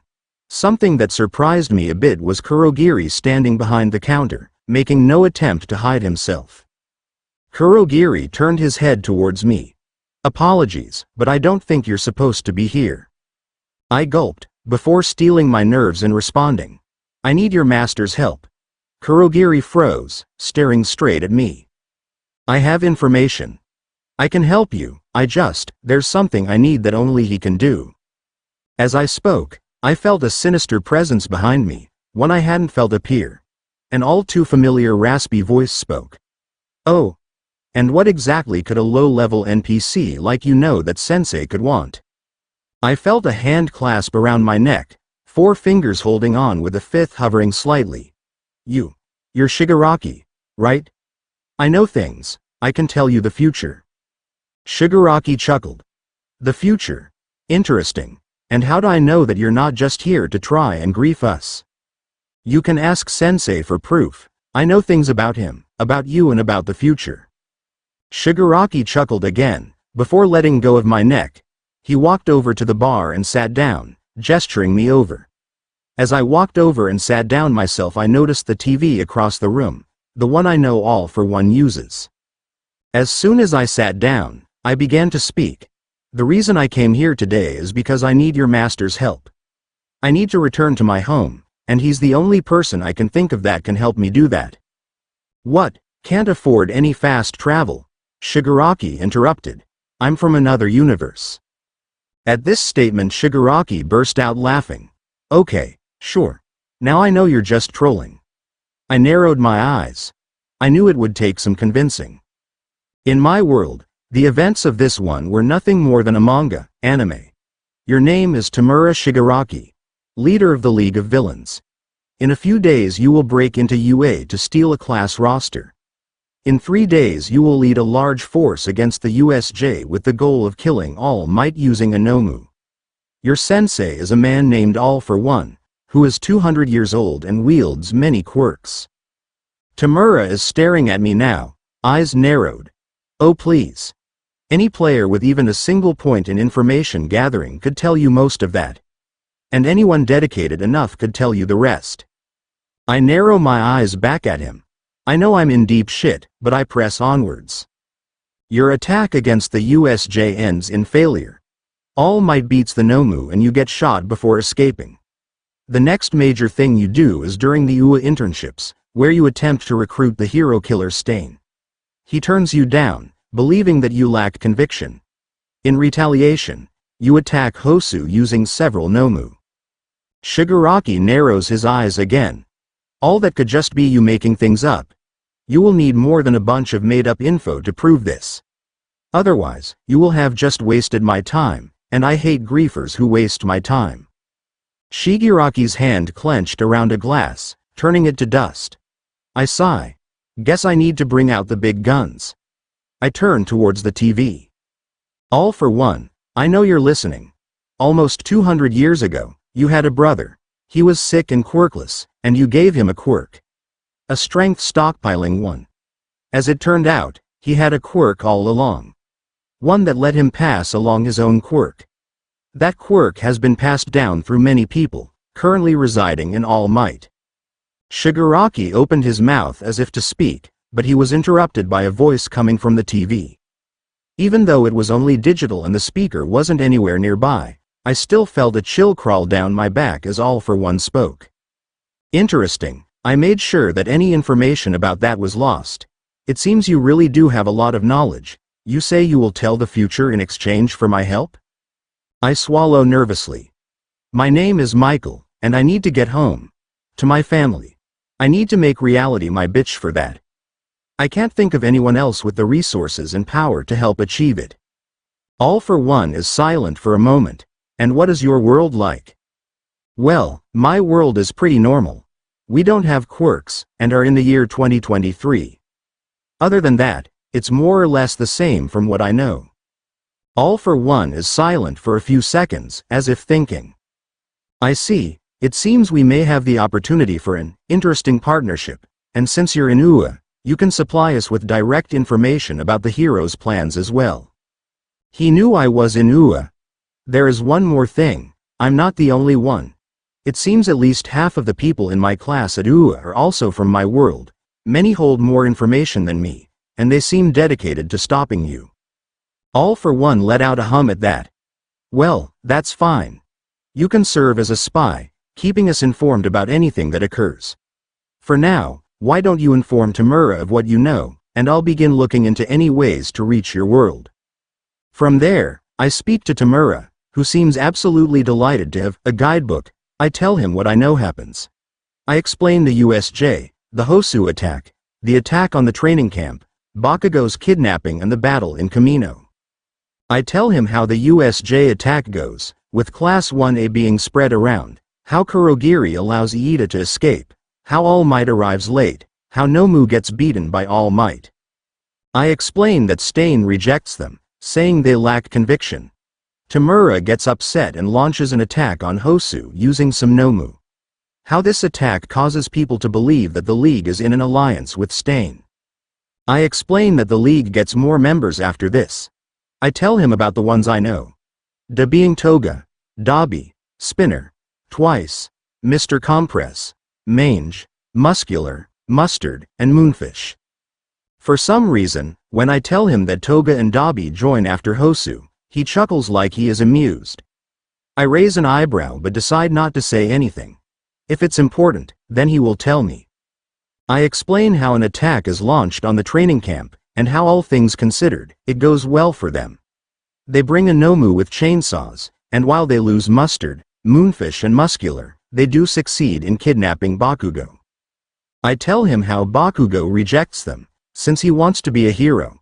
This does prompt a brief explanation of the sports festival once Shigaraki asks why he kidnapped Bakugo, but luckily Shigaraki doesn't care too much about details of that. I explain the fight with All Might and All for One, and how they attached a tracker to the Nomu to locate them. I explain how All Might manages to defeat All for One, though I do mention that I believe All for One intended to lose.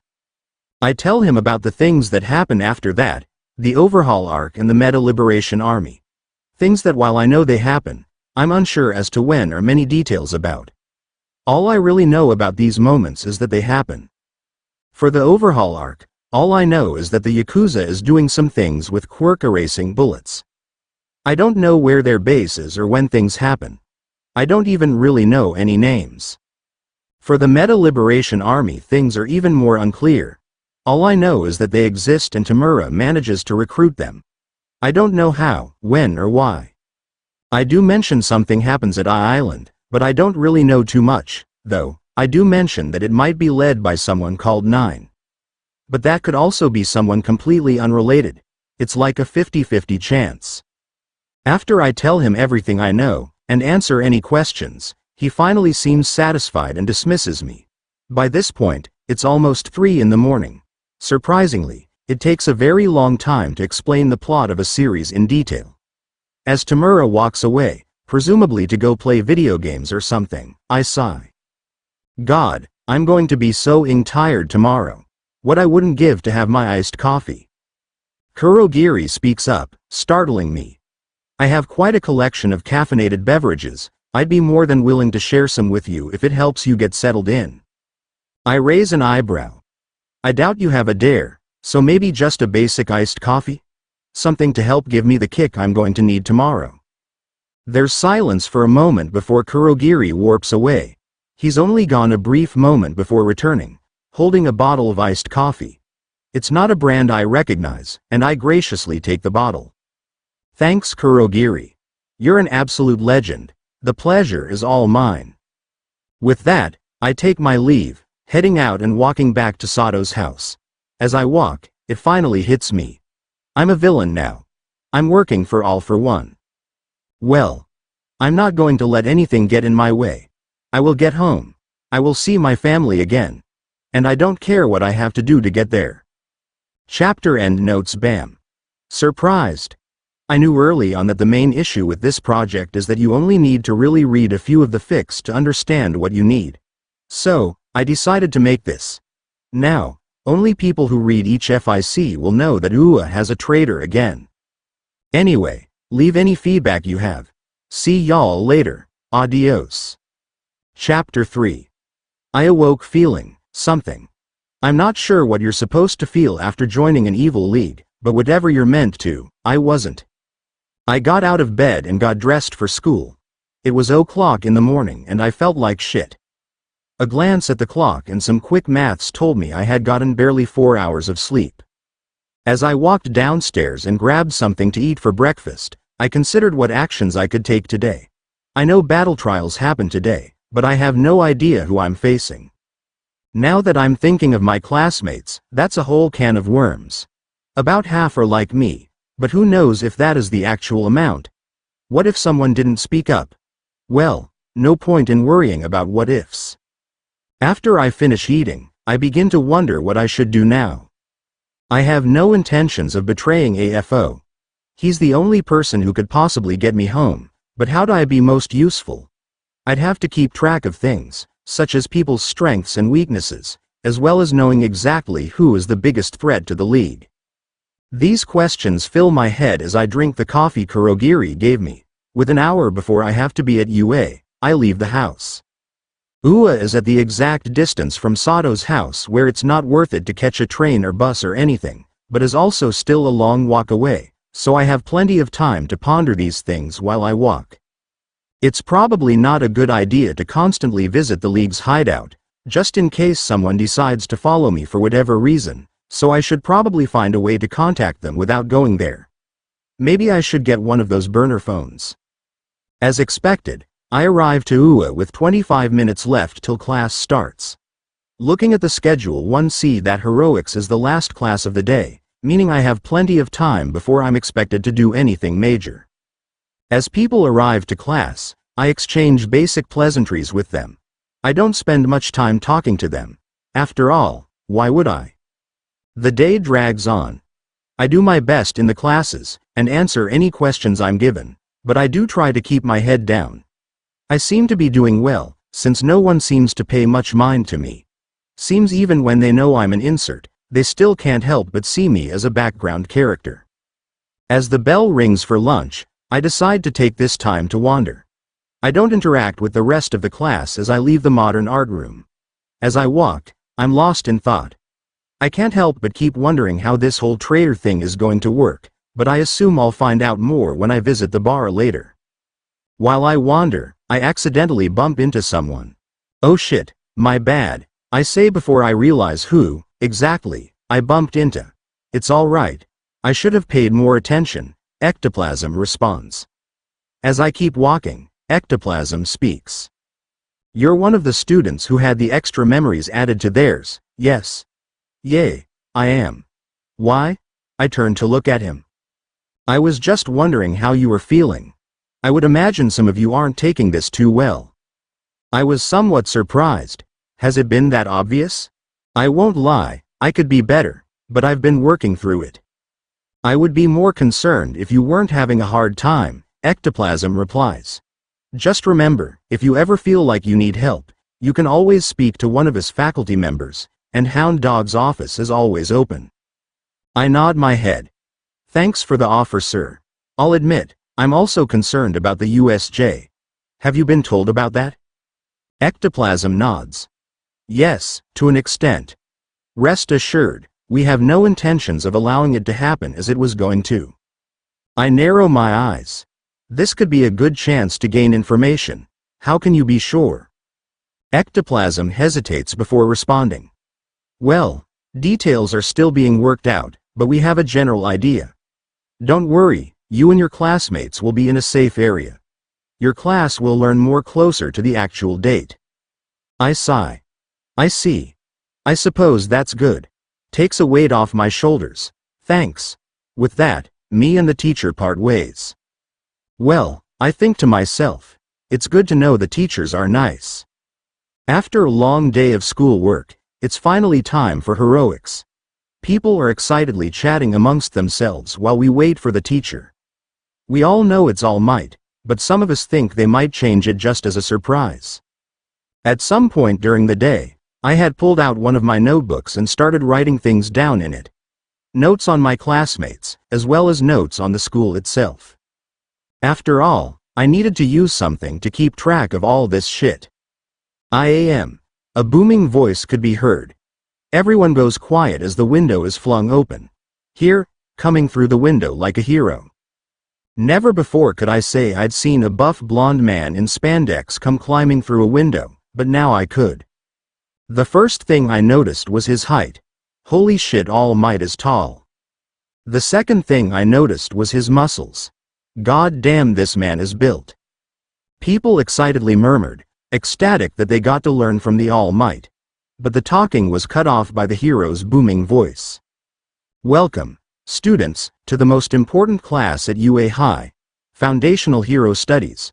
While the other courses at UA are meant to provide you with a fundamental base to serve you well, this course is meant to teach you the basics of being a pro and fighting in the name of good. Think of it as harrowing 101. And I've found that the best way to measure your progress is to start by throwing you into the deep end. So, today, we're going to go do some battle trials. All Might gives his speech, and people once again begin to speak excitedly, but are once again stopped. One of the keys to being a hero, All Might presses a button on a remote before continuing to speak, is looking good. These costumes were designed for all of you based upon your quirks and the requests you sent in before school started. Now, get yourselves suited up and meet at Training Ground Beta. And with that, All Might vanishes with a gust of wind, racing out the door. People began to excitedly grab their cases and run to the changing rooms. I followed suit. In the changing rooms, I open my case and am honestly surprised at what I find. When I was accepted into UA, I had to submit a form for what I wanted my costume to look like. I'm not the most creative, so I just drew Sato's canon outfit from memory as best I can. Though, I will admit, I did add my own little spin. I had made the top a different color and tried to draw sprinkles. I was trying to go from a cupcake sort of vibe, but honestly it looked terrible. I drew it in MS Paint, after all. And wasn't that a surprise? Who would have guessed that of all things, MS Paint survived the dawn of quirks? But the outfit I'm greeted with was honestly more than I expected. The main body was largely like canon, but not only are there a few black stripes added to certain areas, giving off a bee-like vibe, the shoulder and head were pink with sprinkle added on, giving much more of a cake vibe than what I had drawn. But surprisingly, that wasn't all. There is a piece of support equipment as well. I can't help but wonder why, since I haven't made any sort of request for one. Have you ever seen one of those hats with the cups attached? The ones you drink out of with long straws so you don't need to hold them? The support item was similar to that.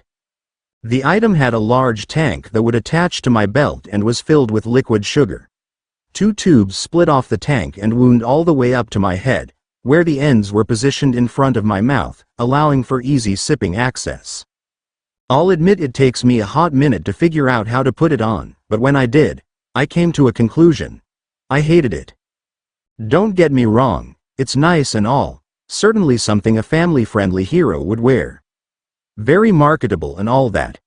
But I'll be honest, I just don't like it. I sent in the design under the idea that I would be alone with the canon cast, and so I designed it so I don't stand out too much, but that doesn't mean I like it. Not only that, but I don't exactly plan on going on to become a pro hero.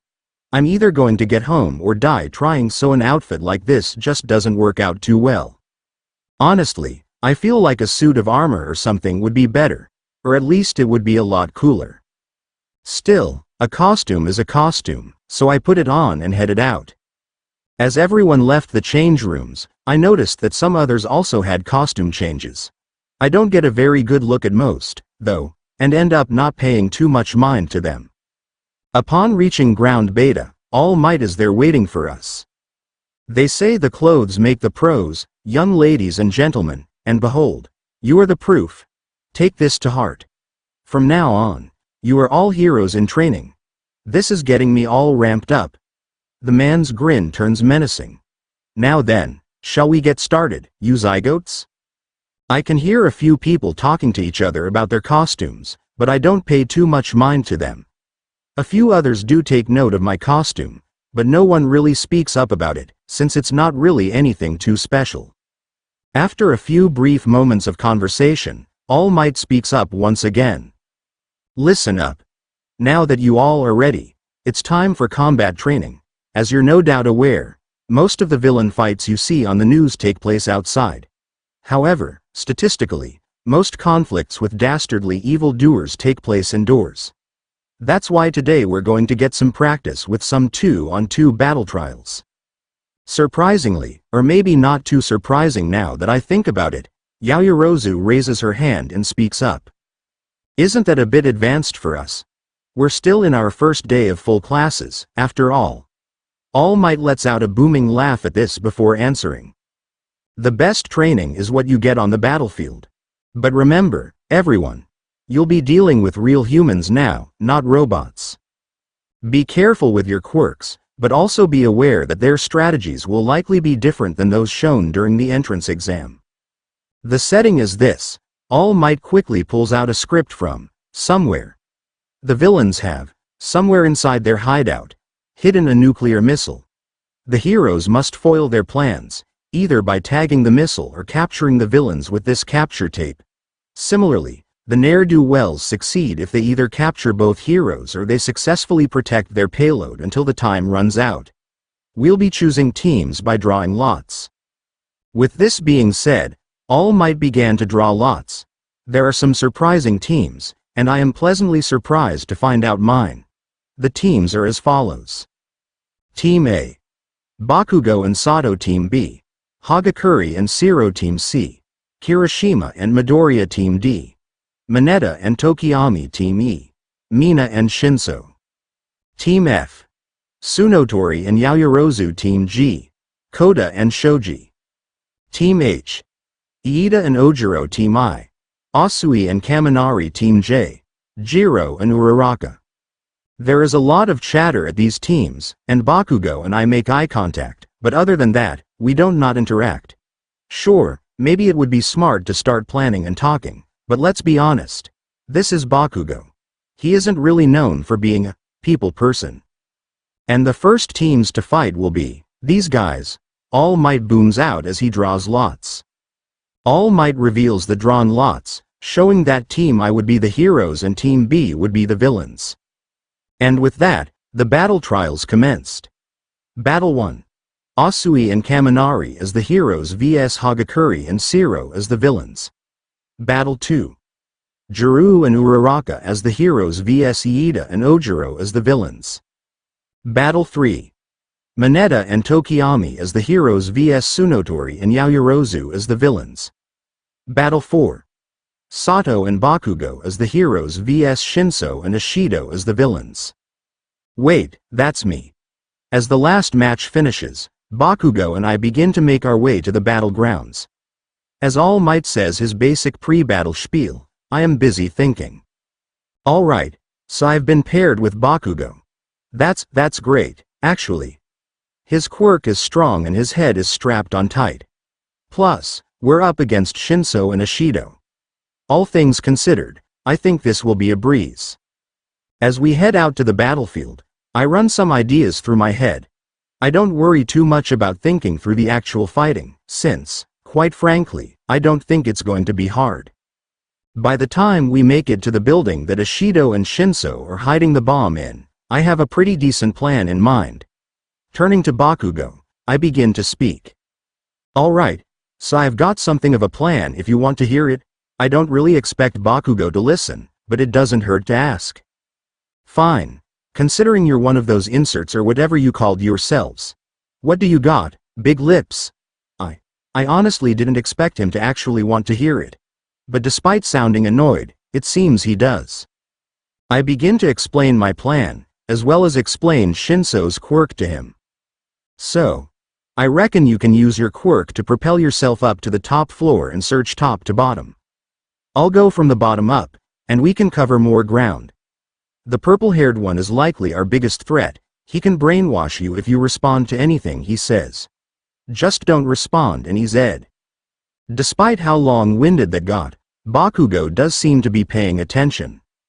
Alright, so just keep my mouth shut if he's there. What about the pink bitch? Bakugo responds. Ashido, I'll admit, I'm not 100% sure of her quirk, but I know enough that I know full damn well she shouldn't cause any problems. Well, she can create acid. It varies in how acidic it is, but I reckon either of us could beat her without much trouble. She might try to weaken the area with it, but that shouldn't be too hard to deal with. I explain. Damn. These explanations keep getting long-winded, huh? Alright then. Guess you inserts or whatever aren't just extras after all. Then, Bakugo begrudgingly replies. Sweet, then it's settled. Let's go kick their ass. I smirk at Bakugo. They won't know what ing hit them. Bakugo smirks confidently back. All Might's voice is heard over the speakers, announcing the start of the trials. The instant All Might declares the trials to be starting, Bakugo immediately uses his quirk to make his way to the top floor. I decide against using the front door and instead climb through a window. I take a long sip from the tubes, feeling Sugar Rush activate. I know that this may be a bad idea since if I take too long I may start to feel the effects. But I can move faster with Sugar Rush active, so I decided to risk it anyway. I admittedly take longer than I would have liked searching, since this place is deceptively complex. But eventually, I'm confident that I searched just about this whole floor, so I need to head to the next. I begin to head down to where I'm pretty sure the stairs would be, already beginning to feel some of the mental strain of Sugar Rush. I need to be careful. If I lose my focus for even a second I might mess up. Unfortunately, staying focused is not one of my strong suits. I turn a corner to spot Shinso further up the hallway. He is leaning against a wall, looking pretty relaxed. At this point, I'm really starting to feel Sugar Rush's effects on my mind. Oh shit, there you are, I blurt out. Shinso, without moving from his position on the wall, simply responds, and there you are. I manage to catch myself before I say anything back, and I begin to charge at him. Without flinching, Shinso speaks. Knock knock. Huh? How stupid does he think I am? Who's there? God damn it. Sugar Rush. I feel the world fall away, my mind becoming blurry. It's a really weird feeling, all things considered. I'm not at all conscious for the next few moments, but when I come to, I hear the announcement that I've been captured, followed by a sigh of relief from Shinso. Thank God that worked. I slowly blink as the feeling of Shinso's quirk wears off. I look down at the capture tape that the purple-haired boy had placed on me. Oh, for S sake. We lost. I'm not sure how. Honestly, Bakugo should have wiped the floor with these two, but it seems they somehow managed to pull a win out of their asses. I'd like to make one thing clear. I am not a sore loser. I can accept when I lose at something. However, that does not mean I'm going to be happy about it. Outwardly, I'm completely fine with this loss, but internally, I am downright furious. I lost.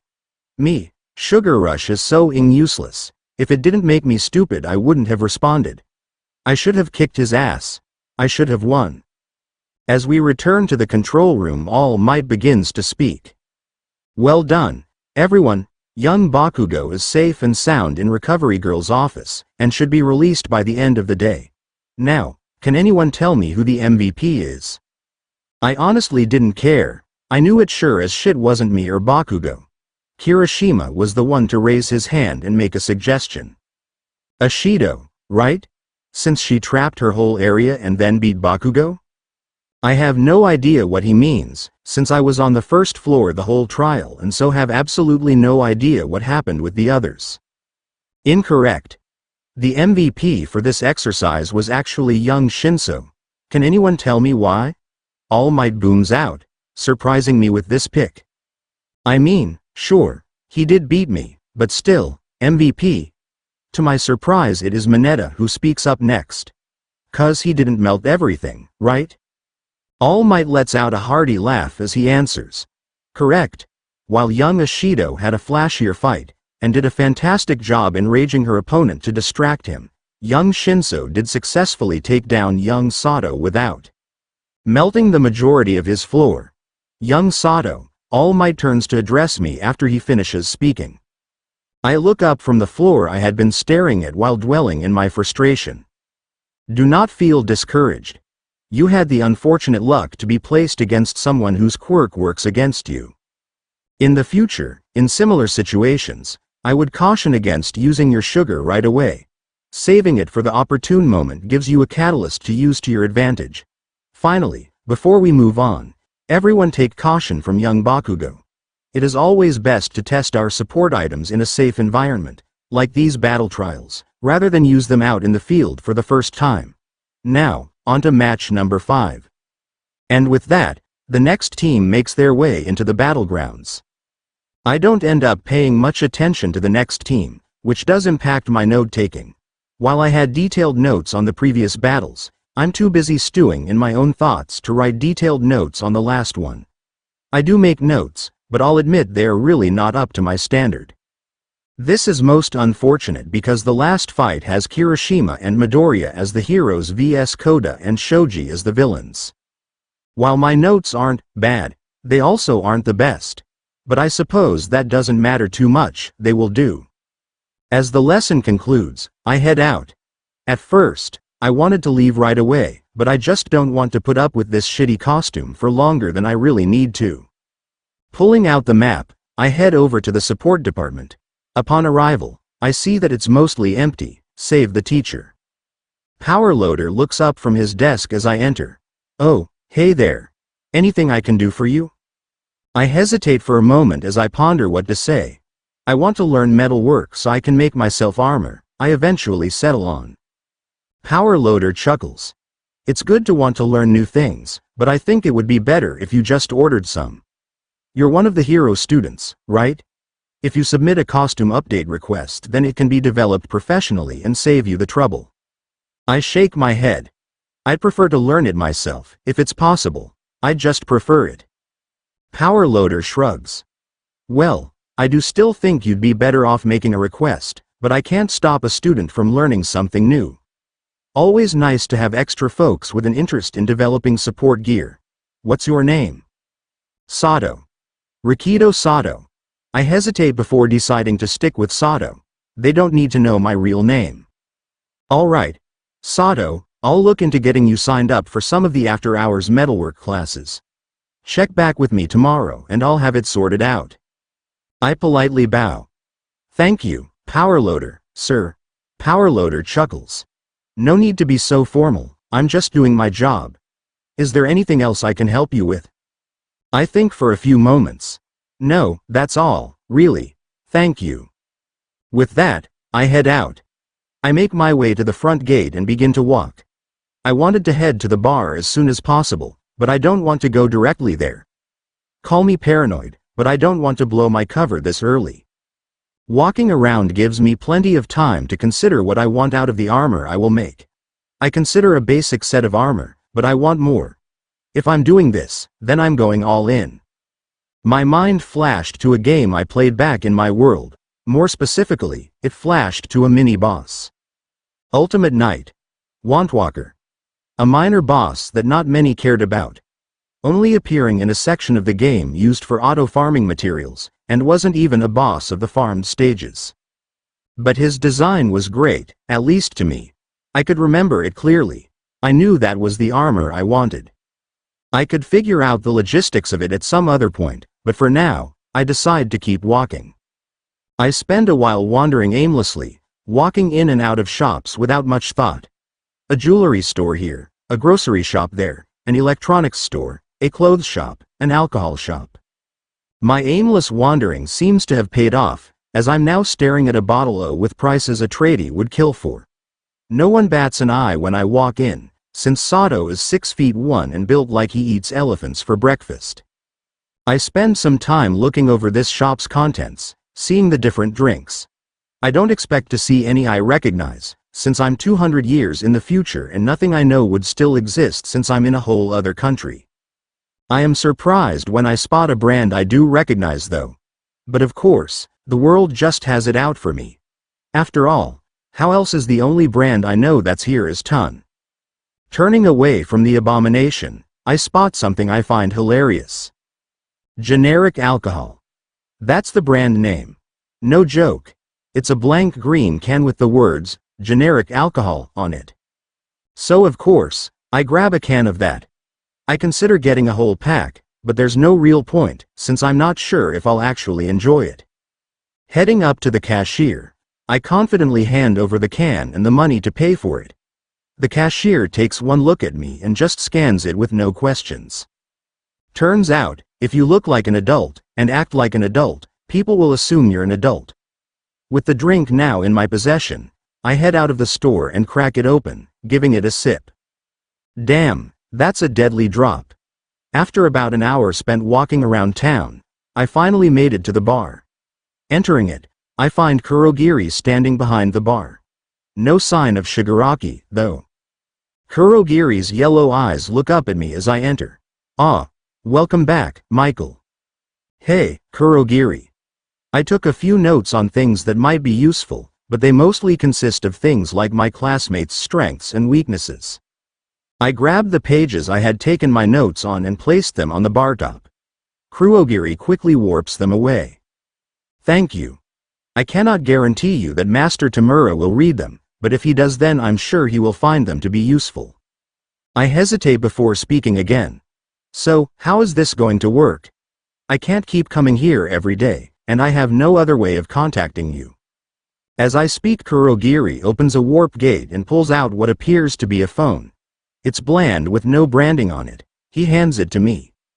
This burner phone has a contact in it. Any contact should be sent through this.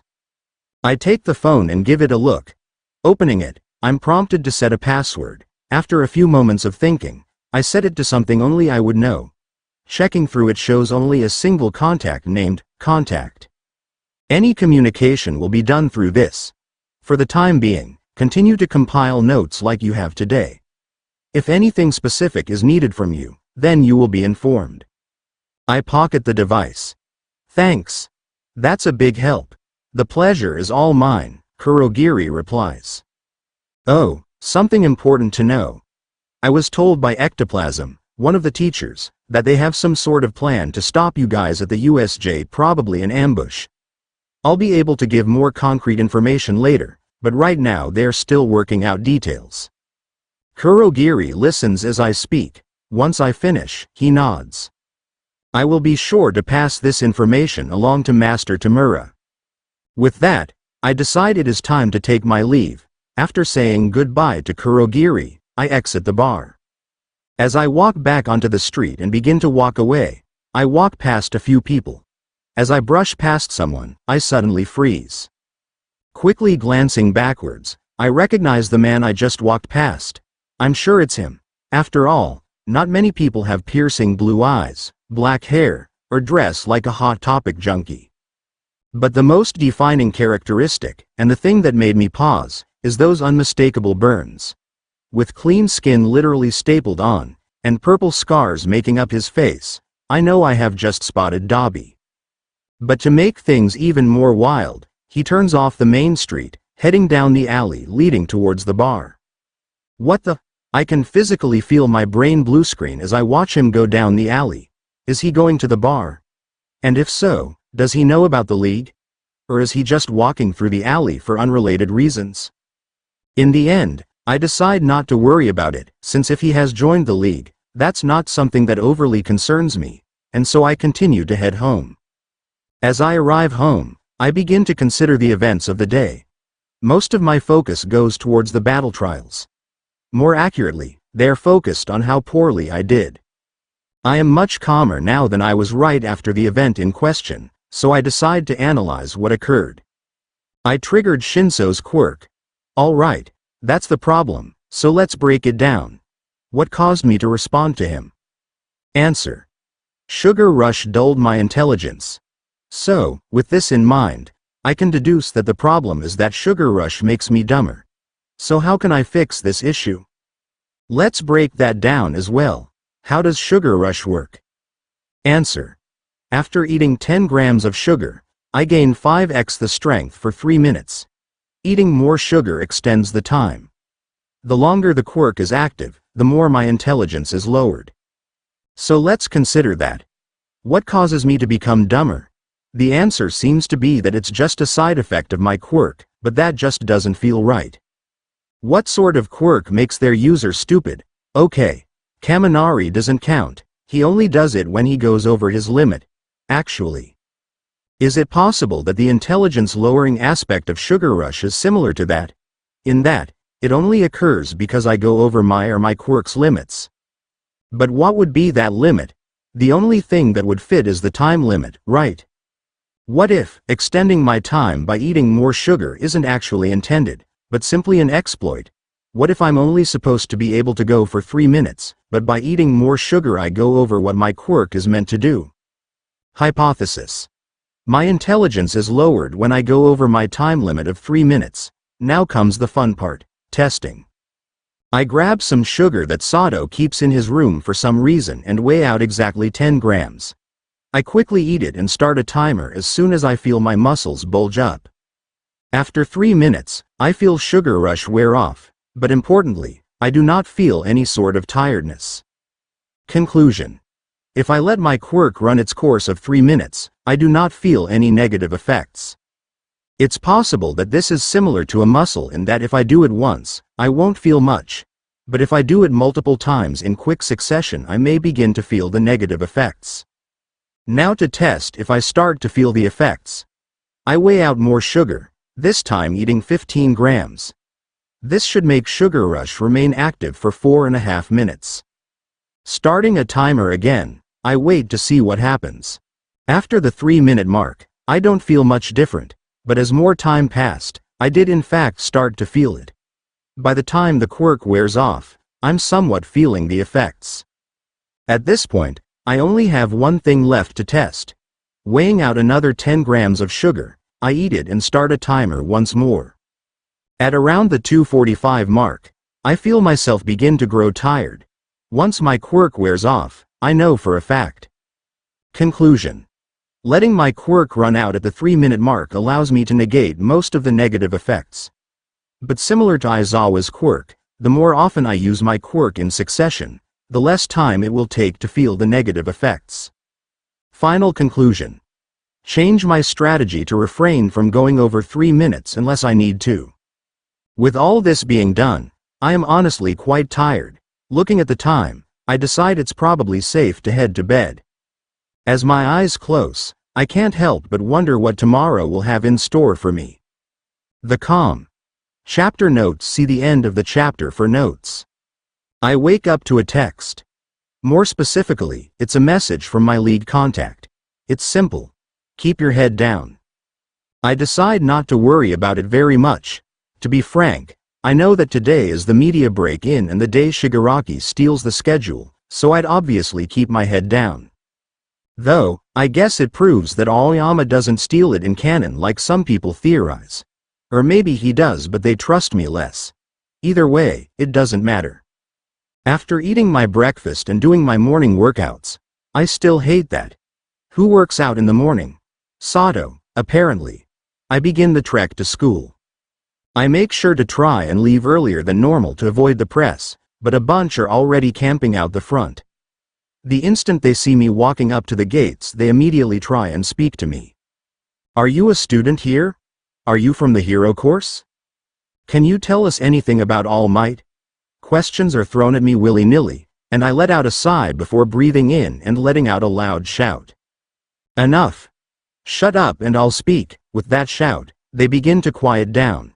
Once they are quiet enough I begin to speak. I am a hero course student and I am taught by All Might. We've only had one class, so I can't yet say anything about his skill as a teacher, but he does seem to be giving it the old #1 try. What sort of things has he taught you so far? A reporter questions, shoving a microphone in my face. Well, the class we had was some battle simulations. Teams of 2 would face off in a simulated, heroes versus villains sort of thing. It was just a way for him to gauge how much we knew and what he would need to work on with us. It was pretty cool, all things considered. With that the reporters all begin to speak again, asking questions I can't answer. I sigh before raising my hand and speaking. Look, it's only been one day, so there isn't a lot to talk about. Sorry I don't have more. A sneaky grin forms on my face. I know some of my other classmates have more information. One of them even spent some time hanging out with him during lunch. A green-haired boy, so maybe ask him when you see him? Did I just throw my classmate under the bus? Yep. Do I regret it? Nope. Right. Well. Thank you for your time, kid. Oh, by the way, we didn't get your name. Smirking, I knew it was time to absolutely annoy them. Oh, my name is Michael Hunt. Regretfully, or perhaps luckily, none of them seemed to understand the implications of my name. Having gotten all the information I have, the reporters thank me for my time and let me go into the school. A few seem to still want to ask more questions, but I ignore them and go in. Upon arriving to class, I am once again the first with 30 minutes to spare, just the way I like it. As more people trickle in, I don't interact with them aside from a simple greeting. Once everyone arrives to class, Aizawa crawls into the room in her sleeping bag before unzipping it and standing up. Hello class. Welcome to another day of UA, I guess. Aizawa greets the class with her usual enthusiasm. Hello, Miss Aizawa. Tokiyami's, what was the name they wanted to be called? It. I'm sticking with Tokiyami. Eyes seem to be dilated when they respond. Kaminari, who I only now notice was lying face down on his desk, looks up at Aizawa. It's time for class already? Ain't that a mood? Aizawa seems to think so when she nods before responding. Sadly, yes. Welcome to high school. Where sleep is for the weak. Anyways, onto the schedule. We will be doing something fun, Aizawa informs the class with fake enthusiasm. Somehow I doubt it, Ojiro says, looking tired and annoyed as he raises his head from his desk as well. Kirishima, being the ever-bright person he is, ignores this. Class representative selection, yeah? He asks Aizawa. Is that really considered fun? I'm pretty sure it's Hagakure who questions. Not really, Tokiyami replies. Kaminari lets out a groan. I was hoping to do this later in the day when I had more energy. We doing this via vote, right? Tokiyami looks somewhat concerned. Oh, I abstain from being voted for at all. Cool, I don't think anyone was gonna vote for them anyway. I already know that I'm going to vote for Iida. After all, don't they have the real Iida present as a ghost or something? Best candidate right there. I'm sitting out of being elected as well. I'm not brave enough for politics. Okay, 1. Mood. 2. I not so quietly whisper. I seem to not be the only one upset by this, as Kaminari lets out a quiet, damn it. Aizawa looks at the class. Of course it's fun, anyway. There are a couple rules. No voting for me as I have looked through Aizawa's memories and a class tried that. Second, don't kill each other. Wait, can we vote for a teacher? Like, what if I put my vote for, like, lunch rush or something? A question for another time. Is that it? Kirishima asks. I mean, yeah. What do you want me to do? Give you all 7,000 rules on how to behave during class when you all should know how to behave? I mean, at least don't murder each other and don't threaten each other without it being in good fun, Aizawa responds. Zero scratches his chin. I mean, doesn't the teacher get more involved normally? Mate, what makes you think this will be even remotely normal? This is UA, get with the times tape boy. A few people seem somewhat downtrodden at the way Aizawa is handling this. Which confuses me. Just vote. It's not that hard. Yeah, give us the rules please, Hagakure asks. I raise an eyebrow. Aizawa did give us the rules. Don't kill each other and don't vote for her, it's that simple. Tokiyami raises their hand. I nominate Kirishima. Kirishima. I suppose it's not the worst choice. He did take charge on the first day. But doesn't being the class representative involve more than just that? I suppose it depends on what the class needs. Ojiro shrugs. I concur. As long as it means I don't have to be more involved. Huh, that's right. Ojiro isn't happy about being here either. I wonder if he is desperate enough to join the league? Something for me to think about. Kirishima seems surprised that people are nominating him. I don't understand why he is surprised, since he did take charge that one time, which is why people would vote for him now. I mean, sure, I guess. Aizawa watches this before sighing. Y'all want rules. Boring. Class is fun when anything happens. Just no crimes at least. I'm starting to wonder if maybe Aizawa should be required to get a new teaching license. That really doesn't seem like something a teacher should say. Kaminari reveals he has a secret hammer space by pulling a hat out of thin air. So, could we all make, like, a speech on who should be the class president or something, or for ourselves if we wanted to? A few people spoke at the same time, allowing me to hear all of them but not understand even a single thing that was said. Damn, I see my selective hearing issues carried over universes. Do I really need to make a ing speech when we all know I'm the best here? Bakugo sneers at the class. Classic Bakugo. Though, honestly thinking about it, he might not be a bad option. Why are we making speeches in the first place? Hagakure asks. Kaminari places the hat on his head.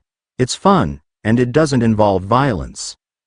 It helps concentrate the votes around the folks who want the responsibility, too, so we don't have a repeat of Canon Midoriya passing up the role. Oh shit, that was canon. I thought that was just one of those things fanfictions added because the authors wanted it to be what happened. Good to know. I absolutely don't want it this time either, Midoriya adds to the conversation. Of course you don't, Bakugo growls out, muttering something else under his breath. Aizawa got the class's attention before she spoke again. Okay. Because some of y'all want speeches, come up and say don't think about them. A hero must be able to act on the spot at all times. Kaminari stands up with a confident smile on his face. Perfect. I have one already. Oh boy. This is gonna be good. How do you already have a speech prepared? Holy shit, I honestly forgot Shoji existed. Damn, some people just don't speak. Huh, I probably fit that role as well, that's good. Magic, nah, I just thought of it now, to be honest. So, do I just walk in front of the class? I've never done anything like this before. Kaminari chuckles awkwardly. Asui speaks up. Can I go next? Thank you for asking, but that really doesn't answer Kaminari's question. Nor does it really aid the conversation in any way. Thankfully, Kirishima displays his skill as a leader once more. Okay, wait, raise your hand if you want to give a speech, please. Several people raise their hands. Kirishima, Kaminari, Asui, Momo and Bakugo to be precise. Right, Kaminari, you start, then Bakugo, Asui, Yaoyorozu, and I'll bring up the caboose. Hey, he said caboose. Once he is done talking, Kaminari nods at Kirishima. Sounds good, Kaminari says. Walking up to the front of the class, Kaminari clears his throat to ensure he has everyone's attention. I won't lie to you, I don't want to be class president. I just want to say something serious because of the situation most of us are in, but this also applies to those who aren't reincarnates. Kaminari takes a deep breath before looking at the rest of the class with determination. We're hero students, like it or not. We can't just mess around.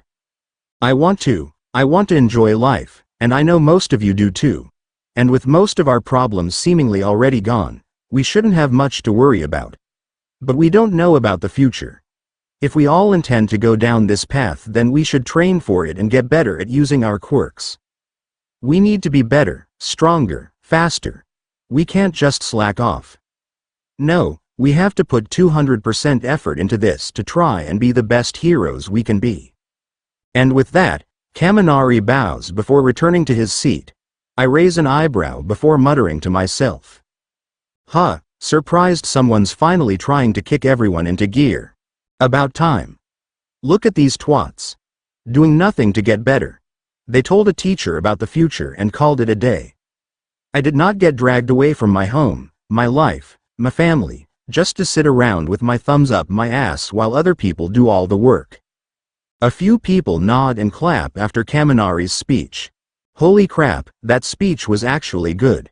SI or not, I would have never thought to hear something like that out of Kaminari's mouth. Shoji spoke. Rude, but not untrue. Kirishima gave a toothy grin to Kaminari. You got that right, Kaminari. We've got a head start, but that just means we can go even farther. Plus ultra. Plus ultra indeed. Kaminari grins back at him. With Kaminari's speech done, Kirishima turns to Bakugo. Right, Bakugo? Bakugo decides not to walk to the front of the room, instead electing to stand at his desk. At this point, you all know I'm the best here. Just vote me already. And with that, he sits back down, ignoring everyone's reactions. Several people speak up at the same time. I can't quite make out who exactly, since everyone is talking over each other. Dog shit speech, he's losing. Horrible, asshole. Something's wrong. Confused Kiro. I decide I might as well add my own 2 cents. One of the speeches of all time. I'm honestly surprised that I'm one of the only responses that didn't swear. Seems odd. I need to step up my game. Ojiro speaks up after everyone else stops, speaking in a sarcastic tone. Wow. Really living up to canon Bakugo, huh? Besides the expletives, that is. I feel like having a speech like that doesn't really help communicate how greater you supposedly are. Hagakure speaks up. Yeah, I really don't know how you would expect that would make us want to vote for you. Uraraka chuckles. Expected as much from Bakugo. Shoji mumbles. Kirishima chose that moment to speak up. Yeah, not sure how, exactly, that speech was supposed to make the class as a whole want to vote for you, but alright? Asui, you're up. Honestly, I'm surprised Asui wants to make a speech. Why does she want to be a representative? I hope you all feel good-hearted enough to vote for my friend, Juru. I believe she would be good for class president. Wow. Nominating someone else. I mean, the enthusiasm is appreciated, but why nominate someone who doesn't want the position? Isn't that what we are trying to avoid? What? Juru exclaims. Didn't expect that. Shoji chuckles. Yeah, elect the anxiety-ridden girl to class representative. I'm sure that won't go poorly at all. Ojiro states, voice dripping with sarcasm. He makes a good point. Nominating your friend is nice in theory, but in practice, if someone isn't making a speech it's likely because they don't want the position. So trying to get them voted for isn't exactly a good thing. What are you going to do? Force her to take the role? Is nominating someone else even allowed? Hagakure asks. A good question, is it even allowed? I mean, I don't see why not, Kirishima enthusiastically decides. Kiri, buddy, I love you, but read the situation. Don't allow this. Please do not, Juru mutters. I trust in your abilities. Asui tries to console the girl. I don't. Juru shoots down her attempts. Kaminari shrugs. Anyone would be better than Bakugo, I'm fine with whoever. Okay, but I think it would be really funny if Mineta wins and makes him regret saying that. Bakugo turns to glare at Kaminari, who just flips him off with a shit-eating grin. Bakugo flips him right back off before turning away. Kaminari, Bakugo, you guys should probably still be nice to your classmates, even if they are acting like jerks. Now, Yaoyorozu, you're up. Speechify us. Yaoyorozu stands up and walks to the front of the room before turning around to address the class. For those of you who reincarnated, I entrust you've already seen who I am and what I'm capable of. But for those of you who don't know me, I'm more than the person you saw in that battle trial yesterday. I'm always striving for perfection. I'm someone who only wants the best for those around her and those we hope to protect. Should you choose me to represent you, I can't promise you that I'll be perfect right away. It's entirely possible I'll make mistakes, but I'll ensure that everyone in this room has a platform to speak, a place to feel safe and a shoulder to lean on. Thank you. And with that, she goes and sits back at her desk. Finally, a good speech. Kaminari whistles. She's got my vote, especially since Ida's backing out. Shoji nods. A very inspirational speech. Yaoyorozu. Ojiro, ever the cynical, shrugs. Not the worst, I guess. Yay, I really need to consider if I should try and recruit him to the league. Kirishima nods. Nice speech. Guess it's my turn, then. With that, he walks up to the font of the room as well. Alright. To be honest, I'm not super good at fancy speeches. And I'm not going to go around promising lofty goals that I can't achieve. What I am good at, though, is people. If I do become class rep, I promise that I'll make sure that none of you guys feel left behind. I promise that if you come to me with a concern, I'll get it taken care of, come hell or high water. I'm not going to go out and promise that we'll all be the top 20 heroes once we graduate, because the real world doesn't work like that. But I can promise you that I'll do my fighting best to give us a shot at taking those spots, plus ultra style. Thanks. With that, he returns to his seat. People begin to applaud Kirishima's speech. You for sure got my vote now, Kirishima. Kiri for the win. A bit much, but probably the best one yet. A hand is raised and a voice speaks. So how are we counting up the votes? In Christ, some people need to speak up more. I genuinely forgot Koda existed. Kaminari takes the hat off his head before speaking. I prepared for this moment. Kirishima, ever the leader, gets everyone's attention. Alright, everybody have some notebook paper they can rip off? I glance at my notebook. Yay, this thing has 200 pages, I can tear some off. Then write the name of your vote for class representative, and the second most votes gets to be the vice rep. Once you finish, take it on up and take it to Kaminari, and when we're all done we'll count it up. Who do I vote for? The obvious answer is Kirishima, but I'll be honest, I'm actually leaning in a different direction. Kirishima will be friendly, but I feel this class needs someone who can light a fire under everyone's asses. This class needs to get its shit together. This class needs someone who will drag them into being better, kicking and screaming. This class needs Bakugo. Who else could force everyone here into being better? Into being stronger? Sure, he might not be friendly, but friendliness won't win fights. Writing Bakugo's name down, I go up and put my slip into the hat. Soon enough, everyone has made their vote. Everything's all in. Kaminari announces.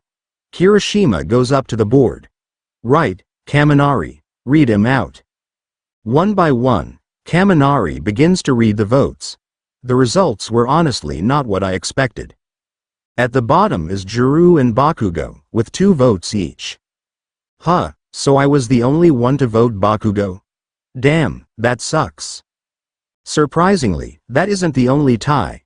Tied for first, with 8 votes each, is Kirishima and Yaoyorozu. Kirishima scratches his head as we all stare at the board. Right, not sure how we're going to handle a tie like this. I suggest rock, paper, scissors or a deathmatch. Ojiro decides to provide his ever-helpful commentary. Opening my notebook, I discreetly write down, ask about recruiting Ojiro. Who was the funny one, the funny pair? Juru pointed her earjacks at people threateningly. Pretty big gaps. Are they going to be co-representatives? Hagakure asks. An odd first thing to assume. The proper thing to do right now would be to hold a second vote with just the 2 of them. Bakugo gets up and throws his hands into the air before shouting, "Are you kidding me? What was that?" Something sounded off about his speech then. Didn't the same thing happen the other day with Tokiyami? I wonder what it is. Bakugo sighs before he continues to speak. Why am I not surprised? Of course they won. It's Kirishima and Yaoyorozu. I mean, to be honest, it was pretty obvious they were gonna. Bakugo pauses, seeming to realize what he said. Bakugo sits back at his desk before throwing his head into his hands. Franco, you idiot. The class is quiet before Tokiyami speaks up. Did someone just speak Italian? Italian? No. Everything he just said was plain English, as if to disprove me. Kaminari speaks up. I think that was Italian. Okay. I know why I had such a hard time figuring out if he was an SI or not. Everything makes so much more sense. Why do they think he spoke Italian? Maybe, could it be that he did? But I didn't hear it. Now that I think about it though, I might have an idea. It's odd, but is it any more odd than being brought to a new world? I think I might see and hear everything as being English, even when it's not. After all, we are in Japan, so all the writing should be in Japanese, and very few people, if any, would speak English. But despite that, all the writing I've seen is in English and everyone speaks English. Huh, so maybe that's what the weird thing with Bakugo's speech was. Maybe that's what happens when someone talks in a language that's not English or Japanese. Well, enough of that mental revelation. Kirishima points at Bakugo. Right, you no longer have an excuse to be an asshole. Stop. Certainly not how most people would react, but sure. Tell him to stop being a dick. Suddenly, a loud noise is heard. A loud, very annoying noise. One I am very familiar with on account of having 5 siblings. An air horn. Reactions vary. Ojiro grabs his ears, hissing. Bakugo seems completely unaffected. Juru covers her ears while closing her eyes. Pony does the same. Several people yell out. The source of the air horn is revealed when Yaoyorozu walks to the front of the room holding one she must have created. If I may, firstly, I'm honored that so many of you chose me to represent you. However, I feel that in a situation as unique as ours, we need to be unique in our decision-making. It's evident that both Kirishima and myself offer qualities that are similar and qualities that can cover the weaknesses of the other. Furthermore, as our class is made up of both those who are reincarnated and those who are canonical, both require appropriate representation in the decisions we make. Therefore, with your consent, I propose that Kirishima and myself both take charge of things as co-leaders. Wow. She attacks our ears and then goes on to act like nothing happened. Rude. Kirishima grins widely before giving his response. Hey, that works for me if you guys are fine with it. Everyone gave their approval, and I grumbled mine too. Honestly, I'm annoyed. Neither of these two have what it takes to pull these shits together. Though, I suppose that's fine. Makes it easier for us to beat them. With that all done, the bell rings. It's almost suspicious how well that lines up, but no matter. Aizawa dismisses us. Kirishima, the bright sunshine child he is, grins. Alright guys. Physics ho. No one is happy. The only thing I care about when it comes to physics is learning how long it would take me to hit the ground if I jumped out the window. Kaminari seems to want to get some first-hand data, as he quietly leaves through the window. The rest of the day passes quickly. I continue to ace the classes, mostly since it's a lot of things I've already done back when I was in high school. As the day passes I can notice my classmates begin to grow nervous. As the bell for lunch rings people practically fling themselves out of the room, all heading to different places. I saw some heading to the lunchroom, some heading towards the gate and some were simply moving in random directions. I decide I might as well just go for a wander. I don't particularly want to get caught up in the stampede that happens in the lunchroom. And besides, who knows what I might find while wandering aimlessly. I found a dope-ass janitor closet. That's not sarcasm, it's actually dope. I've never seen such high-quality cleaning supplies, and I didn't even know they made brooms with such incredible brushes and holy shit, is that a vacuum cleaner? After spending some time marveling at the contents of the closet, I feel satisfied enough to have gotten my favorite ending of My Hero Academia, the broom closet ending, and I head out. It's while I'm walking down a random hallway when the alarms start to ring. I'll be honest, I was kinda wondering if it would even happen. Sure, they need info, but is it really smart to do it when they know damn well everyone is expecting them? Well, I'm not getting paid enough to question Shigaraki. Or, more accurately, I'm not getting paid at all. As the alarm blares I just continue to wander. I encounter some students here and there, but it's obvious that everyone and their mothers are at the lunchroom. Eventually, the PA system announces the situation has been handled. Glancing at my wrist, I decided I should probably buy a watch. I pull out my phone instead to check the time, and I see that I have just enough time to stop by the lunchroom to grab some lunch before the next class starts. So I head towards the lunchroom. The room has certainly settled down, so it's no issue for me to go and grab some of Lunch Rush's incredible cooking. I don't say incredible lightly. It tastes like why I imagine people have. Absolutely incredible. As soon as the bell rings for the end of the day, I decide to head to the support labs to speak with Power Loader. Upon arrival, I see the last few students leaving for the day. In the crowd I spot what I think might be Hatsume, but I ignore her, since as far as I'm concerned, she is just some crazy girl who blows shit up. Upon entering the room, Power Loader looks up to see me. "Ah, Sato, good timing. Hear about the metalworks class?" "Yep." "Great. I got you all signed up. The first session will be tomorrow right after school finishes," Power Loader explains before rummaging through some papers on his desk. "I got a schedule and some reading materials for you here. I'd suggest giving them a look over before your first class." Power Loader hands me a sheet with the times and dates of the classes. A glance over them shows that there are a total of 3 lessons a week, all of them at the same time of day. He then hands me a few booklets labeled Metalwork. The Basics. "Thanks. I'll be sure to give these a read. I guess I'll see you tomorrow then." Power Loader nods as he returns to his desk. "Make sure to arrive on time. If you want to complete your little project in good time, you need all the teaching you can get." "Right, I'll be there on time. See ya." And with that I head out, leaving the support labs behind me. Leaving the school, I begin to head back to the house. Arriving at Sato's house, I exchange greetings with Sato's parents before heading upstairs. Once alone in the room, I change into my workout clothes before beginning Sato's routine. As I exercise, I begin to consider the armor again. I can picture it well. It's a grayish-blue color with golden trims. The general design is based on common knight armor, but the helmet is unique.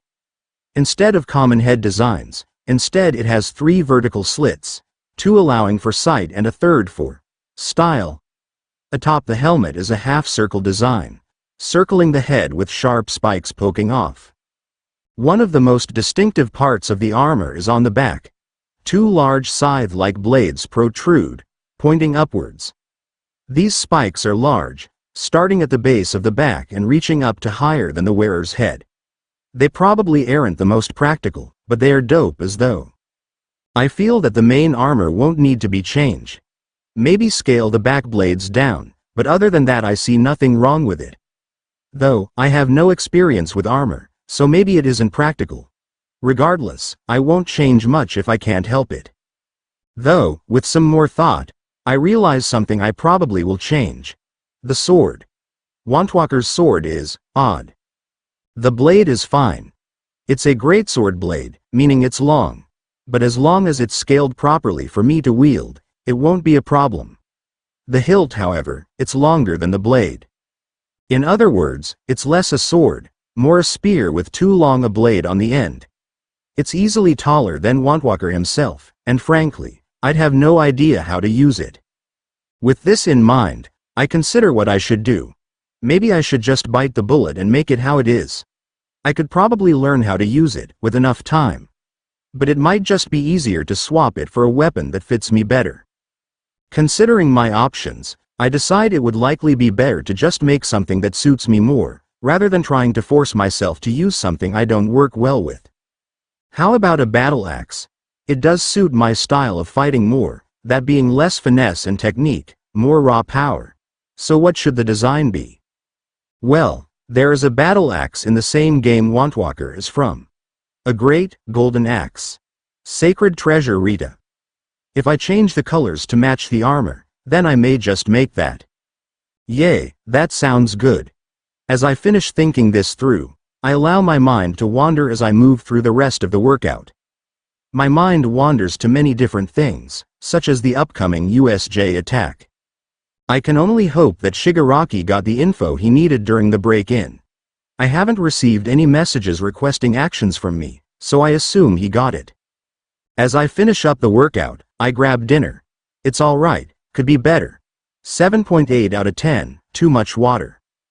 Once dinner is finished, I can't help but feel somewhat worried. The future starts tomorrow, and if things don't go well, if the league is defeated immediately, then I'm screwed. Without the league, without All for One, I have no hope of getting home. These worries plague me while I shower. Once I'm done cleaning myself, I decide to kill 2 birds with 1 stone and head out. It takes some time, but I finally arrive at the bar. Entering, I spot Kurogiri standing in his place behind the bar, with Shigaraki sitting on one of the stools, playing a handheld gaming device. He glances up as I enter. "Aren't you supposed to DM things instead of coming here?" he questions. "Yep, and I already messaged my notes for the day. I'm here for something else." I walk up to the bar and take a seat before turning to Kurogiri and placing 600 yen on the bench. "Got any beer?" Kurogiri hesitates. "Are you not underage?" I roll my eyes. "Okay.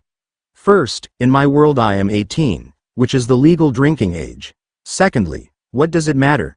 We're villains, remember?" Kurogiri contemplates this. "I suppose so. Please hold on a second." And with that, Kurogiri pulls out a large beer mug and pours me a drink, handing it to me once it's done. As I begin to sip it, I turn to Shigaraki, who has gone back to his game. "So, did you get what you needed today?" Without looking up, Shigaraki responds. "Of course. Those low-level noobs suck at defending the intel. Didn't even need to use any power-ups or anything." I nod. "Good. Should I expect the attack tomorrow then?" Shigaraki glances up from his game. "What's with the questions?" I shrug, bringing a hand up to my chin to stroke my beard, only to remember that I no longer have one. "I'm worried is all. If the league falls, then I can't get home. So I want to ensure you're not throwing yourself into an ambush." Shigaraki HMMS as I finish talking. "I've got the plan worked out. I'm certain the raid will succeed. Those noobs may be seeing my battle plans, but I figure, why shouldn't I get a new game plus myself?" I slowly nod. Somehow, despite completely understanding his lingo, I still have no idea what he's getting at. "All right. It's probably best if I don't know the details, just as long as you're sure." With that, I go back to drinking my beer in silence. The quiet of the bar is only broken by sounds from Shigaraki's game. After a few moments of quiet drinking, Shigaraki speaks up. "Do you play any games?" I turn my head to look at him before answering. "I played some back in my world. Haven't really played any in this one though." "Why do you ask?" Behind his console, Shigaraki rolls his eyes. "Kurogiri says I need to level up my social skills with my party members. What sort of games did you play?" I think for a moment before shrugging. "Mostly solo games. A few shooter games, some MMOs, some survival. Really just whatever tickled my fancy in the moment." "What system?" "PC. Sometimes a Nintendo Switch, if you know what that is." Shigaraki lets out another hymn before turning his console off and turning to Kurogiri. "Open a gate." Without a word, Kurogiri opens a portal, and Shigaraki stands. "All right, come on." He gestures for me to follow him as he steps through. Confused, I stand and follow him. On the other side of the gate is what looks like a gaming room. Shigaraki sits on a couch and turns on what looks like some kind of Xbox or PlayStation. I'm not sure what it is exactly, but Shigaraki chucks me a controller, which I manage to catch. "What's going on?" I ask, confused. Shigaraki rolls his eyes before responding. "Kurogiri said I need to level up my social skills, and you're more tolerable than the other options, so we are going to play games." I squint at him, trying to figure out if he has an ulterior motive with this, but as he boots up a game I conclude that he's telling the truth. Kurogiri basically told him, "Go hang out with your subordinates," and he decided I was the best option. I suppose at this point he doesn't have any actual allies, since the USJ gang is all low-level thugs. Still. "So, what are we playing?" I ask, sitting on the other end of the couch. A smirk forms on Shigaraki's face. "Overwatch 33. I blink at him, waiting for him to laugh. but as the game loads I am practically flashbanged by the title. Overwatch 33. Holy shit, they made 33 installments of this piece of shit. I stayed, absolutely dumbfounded. Shigaraki chuckles as the game loads into the menu. I know. It's basically the same game as the last time. All they do in each installment is add new maps, maybe a new character and update older ones. So it's like FIFA. I nod sagely. Pretty much.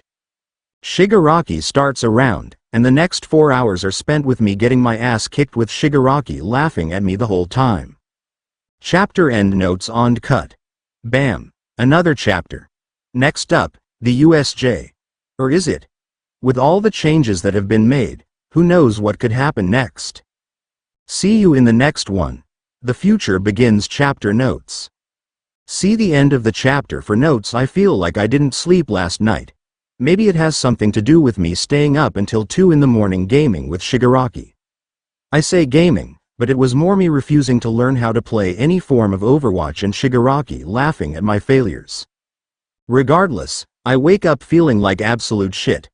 I know that with barely even an hour of sleep I'm going to be running on practically nothing today. As I get out of bed, I stumble and fall to the ground as a strange feeling washes over me. I've felt this before, it's how I felt when I first woke up in this blasted world. Images flow through my mind, of a place I have been but don't recognize, filled with people I know yet I've never seen. Voices I know yet have never heard before. A man with a cowboy hat. I feel my memories slosh, names I could speak with ease failing to make their way to my tongue. Faces I could pick out of a lineup vanishing into crowds. I see things change. The world spins, the walls around me falling in and out of place. One eye showing the world normally, the other showing an endless void of nothingness. I let out a gut-wrenching scream. Make it stop, make it stop, make it stop, a boy with 6 arms. Static fills my vision as I feel 1,000 eyes peering at me, feeling the weight of my choices crawling on my skin. In an instant, the noise stops. I can see nothing, only a black void. I realize my eyes are closed. Opening them, I stare at the roof of Sato's room, lying on the floor, everything where it should be. The silence is jarring. I slowly stand, wobbling as I do. I feel awful, every inch of my body aches, and I feel like I'm going to throw up. I stumble into the bathroom, and proceed to do exactly that. After I finish hurling up the contents of yesterday's dinner, I pant, looking into the mirror at my reflection. What the? I mutter to no one but myself. It's likely just my eyes playing tricks on me, but I could swear my reflection flickers. I decide to take a shower, pointedly ignoring the feeling that I am being watched. No matter what I do, I can always feel hundreds of eyes on me, observing my every move.